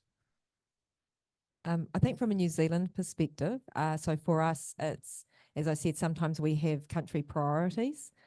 So if a country is outside of our priorities, then sometimes we might need another, we might try to find them another funder or a donor. But yeah, for us, we need to develop a proposal, but we're quite hands-on in helping them develop proposals to submit to us so that we can look at the funding side of things. So yeah, there's always proposal writing, because that leads into contracts and understanding exactly what is needed and exactly what is going to be delivered. Okay. Sure. But I'll pass it up to my other colleagues as well, if you've got any answers.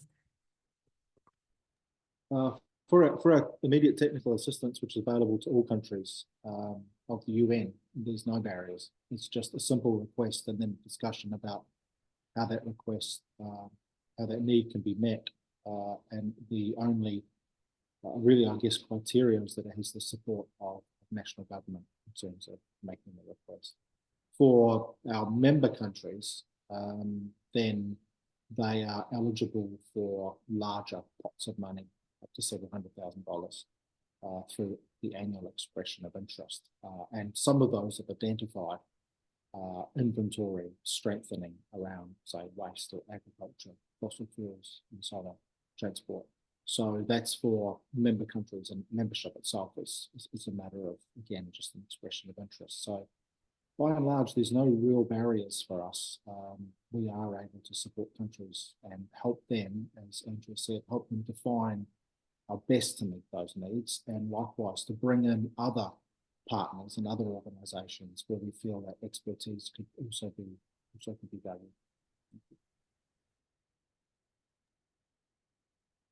I think maybe the EPA is a bit unique here because we're not providing that direct financial support, but in terms of accessing the technical assistance that we can provide, it's as easy as submitting an email. I think the biggest barrier is the demands on people's time, right? You have to have an inventory team in-house that's willing to kind of set up regular meetings where we can have kind of outcomes that we're hoping to achieve over a set period of time, and to like check in on those regularly and let us know any kind of challenges that you're encountering along the way. So as we get more and more requests, it's often just been who is kind of engaging with us most frequently, and we're eager to provide support to anyone. But I think like thinking on the countries that are we've worked with most successfully, it's with someone, we call it someone that, you know, if there's a champion in that country that really cares about implementing the kind of improvements and the system management that we kind of discussed together. So that's really the only barrier, and we work together to kind of I think Andrea brought up a good point as well. We're aware that we're not the only players out there that are kind of providing this type of support, and we know our strengths, and we're also aware of the strengths of our colleagues, GRA, the GIZ, you know, lots of organizations around the world. And so we're very quick to, you know, if we're not the best person to be providing that support, to match countries with who might be a more appropriate partner to fit their needs. Our goal is just to help as many countries as possible submit their BTRs and improve the robustness of those reports. So however that means, if it's not us, we're happy to pass them along as well. Thanks, Andrea. So I think maybe just to provide a little bit of a perspective from the government side, from my previous role working exactly in the teams that were responsible not only for doing the BTR reports, or at least managing the projects that enabled the writing of these national communications, the development and management of the inventories. And as well, we were the ones that really needed this training. So I think this question perhaps just to provide some context, and what was put forward today, and even what Andrea had said about the process, and a lot of it does come back to the national focal points. And I agree with that. Like it really is. It's a process that's driven from the demand or the need from countries. But, you know, it's a fair question, like what is stopping countries perhaps from accessing those, you know, assistances and things like that. And some of these reasons that have been put out there are correct. And I just wanted to share also the perspective from the end. And it's not really, I don't want it to come off as being defensive, but it really is the truth. And sometimes it really is because national priorities are often one. So for example, for where I used to work with the Ministry of Natural Resources and Environment and Climate Change. Climate action, climate responses is a huge thing right now, as you would know, but so is biodiversity, so is waste management and things. And the ministry is responsible for all of that.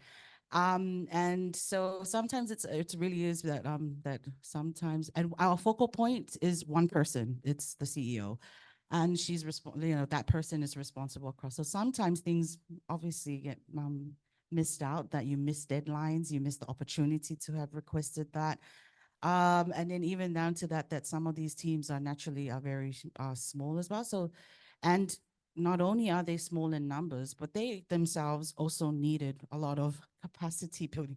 They were the target audience of that capacity building that we, even though that they were acting on behalf as, you know, as the focal point. So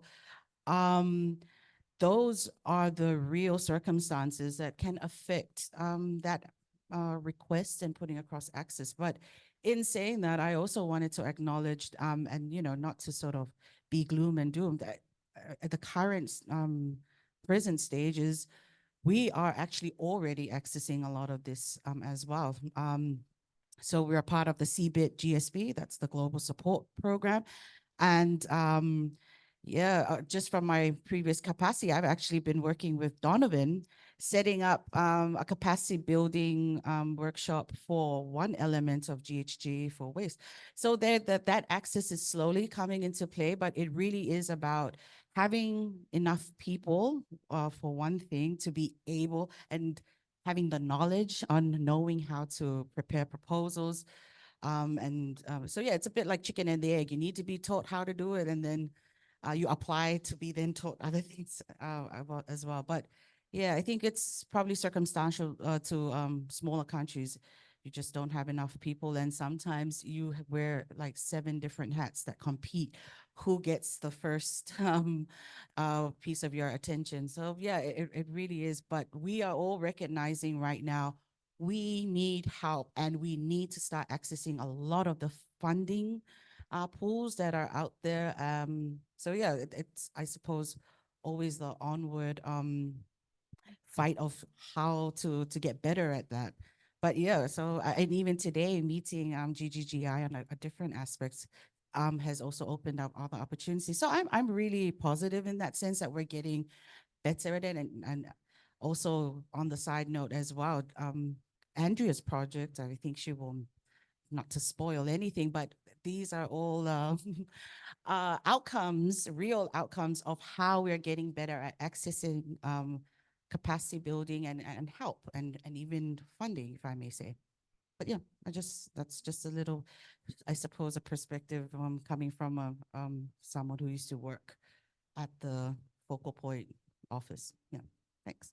Maybe Thank just adding you. what she just mentioned, just briefly, yes, countries are having difficulty in accessing funding due to the, the staff turnover or limited, they're short-staffed in a lot of government ministries.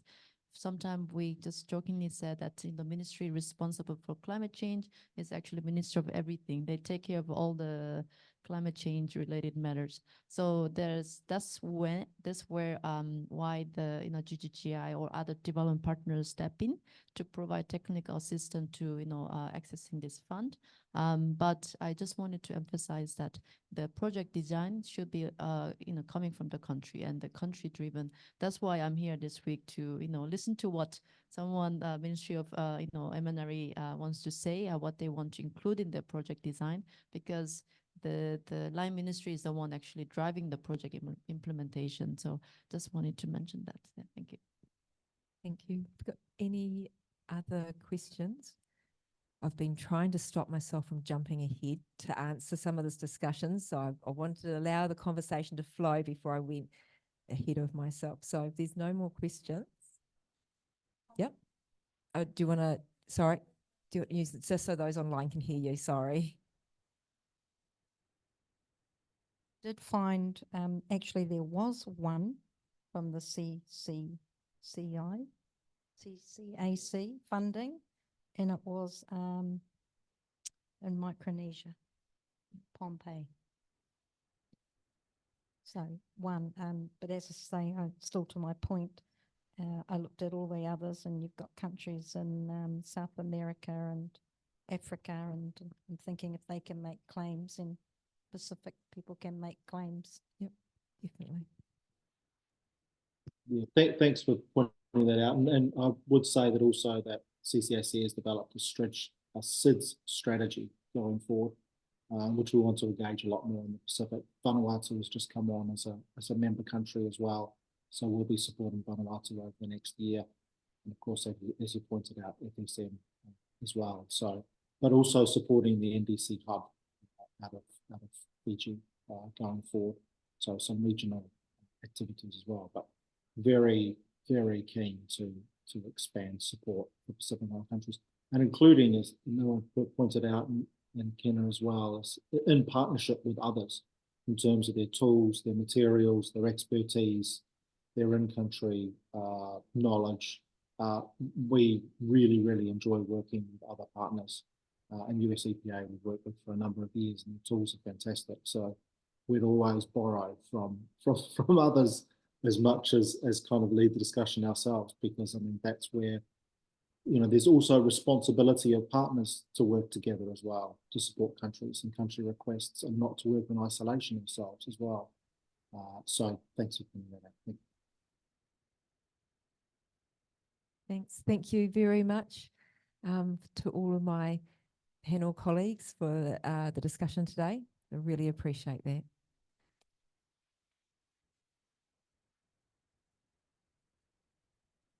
So we're coming to the end of our afternoon. I thank you so much, all of you, for sticking in with us. So we've come to the reason for this this workshop. It's the Global Research Alliance Agricultural Inventory Training Program Coordination Initiative. So I'll just get my slides up. And the reason I said my comment before about not wanting to jump ahead is that this initiative really came from trying to address some of these barriers. There are a lot of barriers out there to countries to access funding, and there's barriers to the countries accessing funding, but there's also barriers to funders or people wanting to deliver the training to actually try to develop proposals within countries as well. And 9 times out of 10, that comes down to the fact that so many countries, they're under-resourced. They just don't have the people. Everybody's wearing 10 hats. So we came up with the idea of the Global Research Alliance Inventory Program, or GRAIT. It's a great program. Right. So what is the GRAIT program? It's basically a coordination initiative to coordinate agricultural inventory capacity building programs. So that's across all of our funders and all of the countries globally. It's a massive concept, and we're only thinking agriculture because it is rather large. And so we've only just launched. Obviously, today's we're launching, so it's going to take us time to collect all the data. So people do hopefully just bear with us as we populate our database with all this information. The GRAIT program is going to leverage off the GRA's collaborative ethos. We've got a huge network of policy people, scientists, researchers, on farm, all across the board. So not only through our members, but through our networks, we actually don't need to be part of a network. You do not need to be part of a member country. So through our networks and our research groups and our council, we want to reach out to everybody through the Global Research Alliance. We want to provide information that's readily accessible. I found myself reaching out to countries saying, would you like our help in this space? It was really hard sometimes to find out exactly what was already going on in that country. And, it's scattered across the web. If you know a particular program, you go to the CCA website or the CBIT website or something like that, you might be able to find the projects, but it takes a lot of time to go through it. Sometimes the countries themselves don't know what has gone on in the past because of the staff turnover. And the last thing you want to be doing is repeating work. So we want to be able to provide a place for funders and people who are providing this training that they can just go and look at a particular country and see what is actually going on in that place. We want to encourage greater funder-to-funder collaboration. As I said, these countries are so overworked, and if they're having to deal with 2, 3, 4, 10 donors, of course they're not going to give you much time. If we can work together and go into a country and have a collaborative approach, we may still have our individual projects, but if we're working together, then I just feel it might just be a little bit easier on these countries that are just wearing 10 hats per person. And also just providing a platform to identify and promote new funding and training opportunities. So again, it's a one-stop shop, a place where countries can come to ask for training, to see what is out there. We want to be the sort of, if you want support in agricultural inventory training, then come to us and we can provide you with this information. So how are we going to do this? So we've nominated a GRAIT coordinator. That's me. So I'm so great. Yeah. So what am I going to do as part of my day job? Because I obviously have many hats myself, as you heard at the beginning. So I'm going to be coordinating and collecting information from funders and countries. And obviously the success of this is going to be really not really up to me. It's about people sharing information with me, people saying, we want to be part of this initiative. We will fill out the forms for you and we will give you this information, and then you can upload it to your website and you can share it. So while I can reach out to as many people as I know, I need the people that I know to reach out to people that they know so that they can reach out to people they know, and we just feed it all back. So then these summaries are going to be placed, so past and current and any potential future projects, we're going to place it on the Global Research Alliance Inventories and NDC Networks website.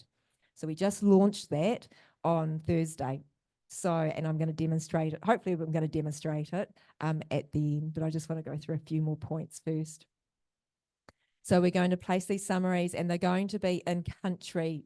So they're going to be per country. So instead of going in and going, you know, what is an organization doing? You can go, what is happening in a country? And then you hopefully will see all the programs in the space that are happening in that particular country. Might even help some countries to understand what is going on in their own country sometimes. So we've also got an interactive web-based sharing platform.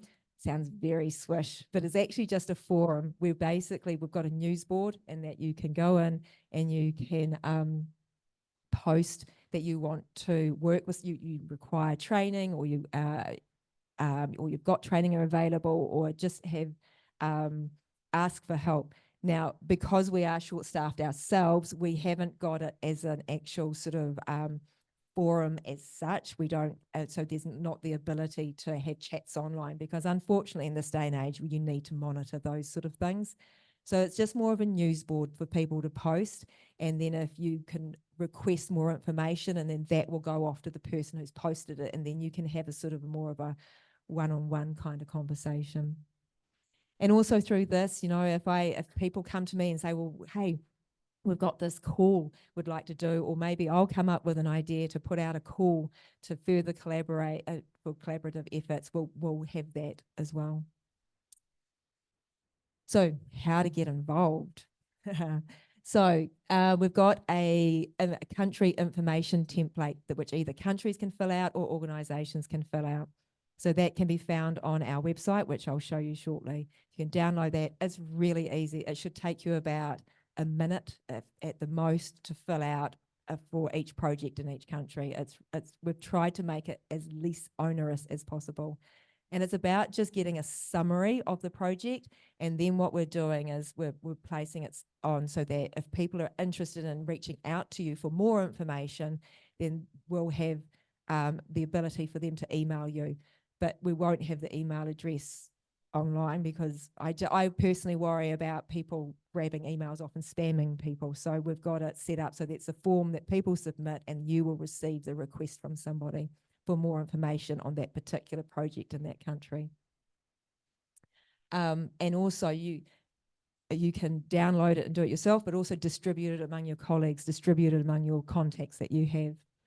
So visit the Global Research Alliance Inventory and NDC Network website to look for agricultural greenhouse gas inventory capability building training opportunities. We've got a training section as well, looking, posting for training needs, and also any collaborative opportunities. And hopefully we're going to have a great seminar, webinar going forward, which we will sort of discuss it more and talk about how to use the website and what's going on. So I keep talking about this website. So here it is. It is GRAINDC.org. So I've got my colleague Ben sitting at the computer who can hopefully click on the link, and hopefully the website will come up. Whether or not we need to change screens or not first so that you guys can see it. If I don't, I do have some slides, screenshots of it, just in case it didn't work. But it would be really cool to be able to do this interactively with you guys. So we'll just give them a minute. I think it's the website, the Wi-Fi here. It just takes a little while. But yeah, we're really excited. Ben and I have worked really, really hard on the website. Like I said, it's still a little light on information, so do bear with us. We are working on it, and we aim to have lots of information going up in the next few months. Is it not very good? Oh, okay. Well, what I'll do, and we might bring it up, but I'll just keep going through the slides for the moment, if it'll do it. If it might not do it. Oh, yeah. So this is our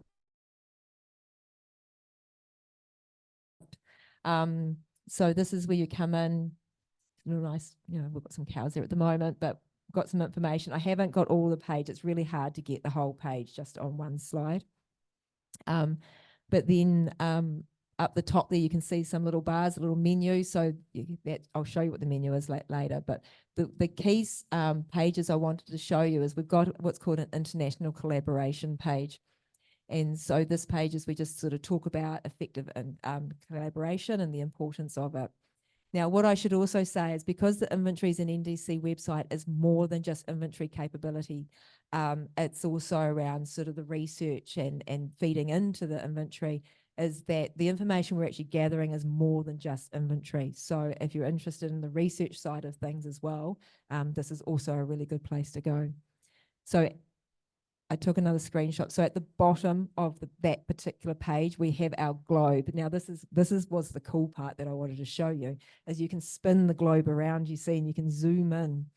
If we have information on a particular country, there will be a dot on it. So if you see a country and there's no dot, then you know you need to give me some information. So you can zoom in and you can click on it and you can see that we've got projects in Samoa. Click for more information. So you click on learn more, and we've got our basically just our landing page where we'll have our project. And as I said, it's just a quick summary, just a few lines. And what I didn't do is I should have gone down further and taken a screenshot. And then it basically says for more information. You can click on that and a form will come up, and you just fill in the form saying, you know, what you say, oh, I'm interested in this, and you put your email address down, and that will just go off to the person who supplied the information, who's leading the project, and to their email box, and then they will hopefully respond to you with any request of information. So you can put in the form what kind of information you're after and all of that sort of thing. So I talked about the news board. So this is the page where we've got the member news board services. So this is where it lands. But then if you scroll down, so I made a little post at the bottom there about today. But you can see just up on the top right there, there's create a post. Now, what I should just say about this news board is it is a members only area. Now, that's not to cut people out or anything like that. It's just and it's very easy to become a member. You just need to register. It was just more a way of collecting names so that if you want more information, you can either subscribe just to the newsletter, or you can just have a login basically and don't fill in the details of what your interests are. But if you're interested in getting more information direct to you, specific to your interests, then by filling in ticking the boxes of what your interests are, then if we get information, we can send it direct to that group of people that are interested in it. And again, it was just also a way of just trying to protect the community. If it was open, you know, if the news board was sort of open to everybody and there was no way of potentially controlling people, then you potentially get a news board that's full of clutter. Whereas this way, if we've asked people to become a member and we have somebody who's very difficult and is cluttering it up with spam, then we can basically kick them out. So it's not that we're trying to lock it down or anything like that. It's just more just trying to protect our people. So there's more to the website than just that. So we've got an events section as well. I just was conscious of the time, so I haven't got screenshots of all of these pages, but I did just want to show you the menu to show you exactly what we've got on the website. So we have an events section as well. So we'll be trying to put up any relevant events to basically agricultural greenhouse gas emissions. So that's not just capability building, but there'll be a way of filtering it. So you'll be able to filter down to look for any events that are specific to training or specific to a particular month, I think. But yeah, so we've just a way of doing that. We've also got obviously news. You always have to have a section for news. So, and again, both the events and the news, if you've got an event or you've got news you want to share, we've got the ability for you to be able to post that as well. So you just need to click, add a new event or add new news, and then we've got a form that you can fill out to do that. Under resources, we're going to have a publications page. So that's going to take a long time to add information into, because there's a lot out there, a lot of publications. So it's going to take a little while. But again, if you've got a publication you think is relevant, please just email it to us. We'd be more than happy to put it up on the website. Tools and applications, that's the kind of area with things like a Loo and the Transparency Accelerator and things like that. We'll have links from that. This is all about trying to link our membership with those out there that are providing these sort of things. So it's not tools and applications that the INDC network has done, it's what our wider membership or those organisations out there that are doing for us. Well, not for us, but relevant to us. We also try and put out a 3-monthly newsletter. While Ben's been helping me, we've been very successful in getting a newsletter out every 3 months, and I really hope that that will continue. So all of our newsletters are up on the website as well.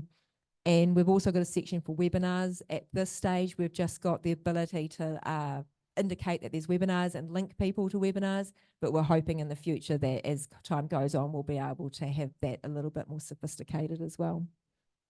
Training resources, that's things, sort of online training resources.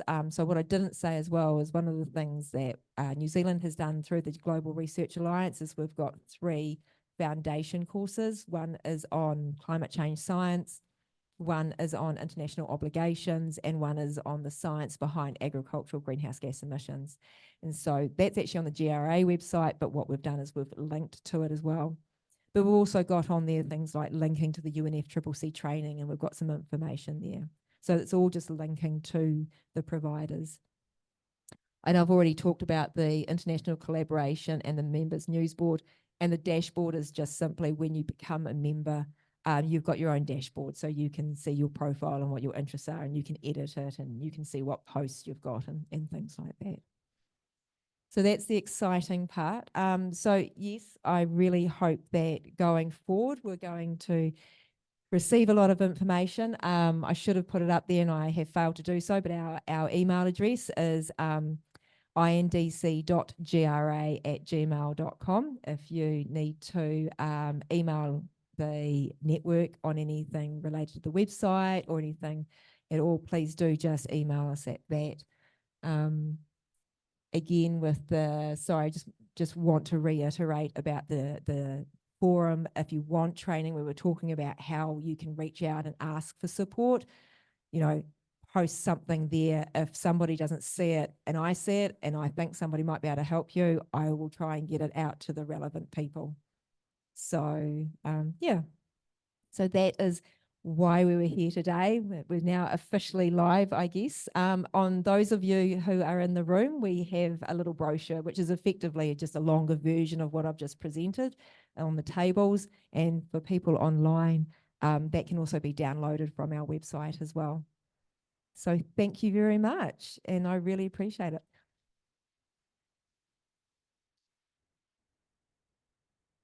So does anybody have any questions about GRAIT? Yeah. So the dashboard is just simply, so the dashboard and the members news board only shows up once you've logged in. So and the dashboard is just your profile, your area as a member, registered member, where you can edit your details and see your posts and things like that. Yeah. Yeah.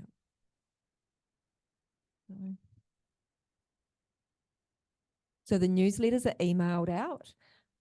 Yeah, to the members. So what we do have the ability, so there is a subscribe button on the website as well. So subscribe to the newsletter.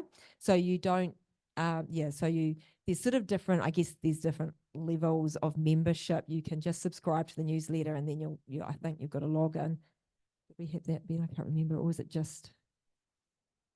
Yeah, you can just get the newsletter. You don't have to be a member. You wouldn't be able to log in, but you can just subscribe to the newsletter, but you wouldn't be able to see the news board. And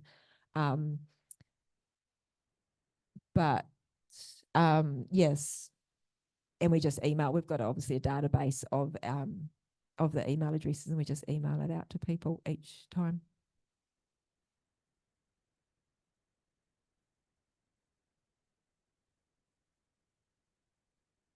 No. So you can have access to the web. So everything down to and including international collaboration, you have access to whether you're a member or not. It is really just the members' news board that you don't. The other thing we do have though is even though under the international collaboration you can get down to the country page, you actually have to be a member to be able to email somebody. And again, that was just a way of just trying to protect the people. Yeah, we just, in this day and age, there's so many people out there spamming and stuff. We just don't want that. No cost. Yep, except your time, which is very, very precious, I know.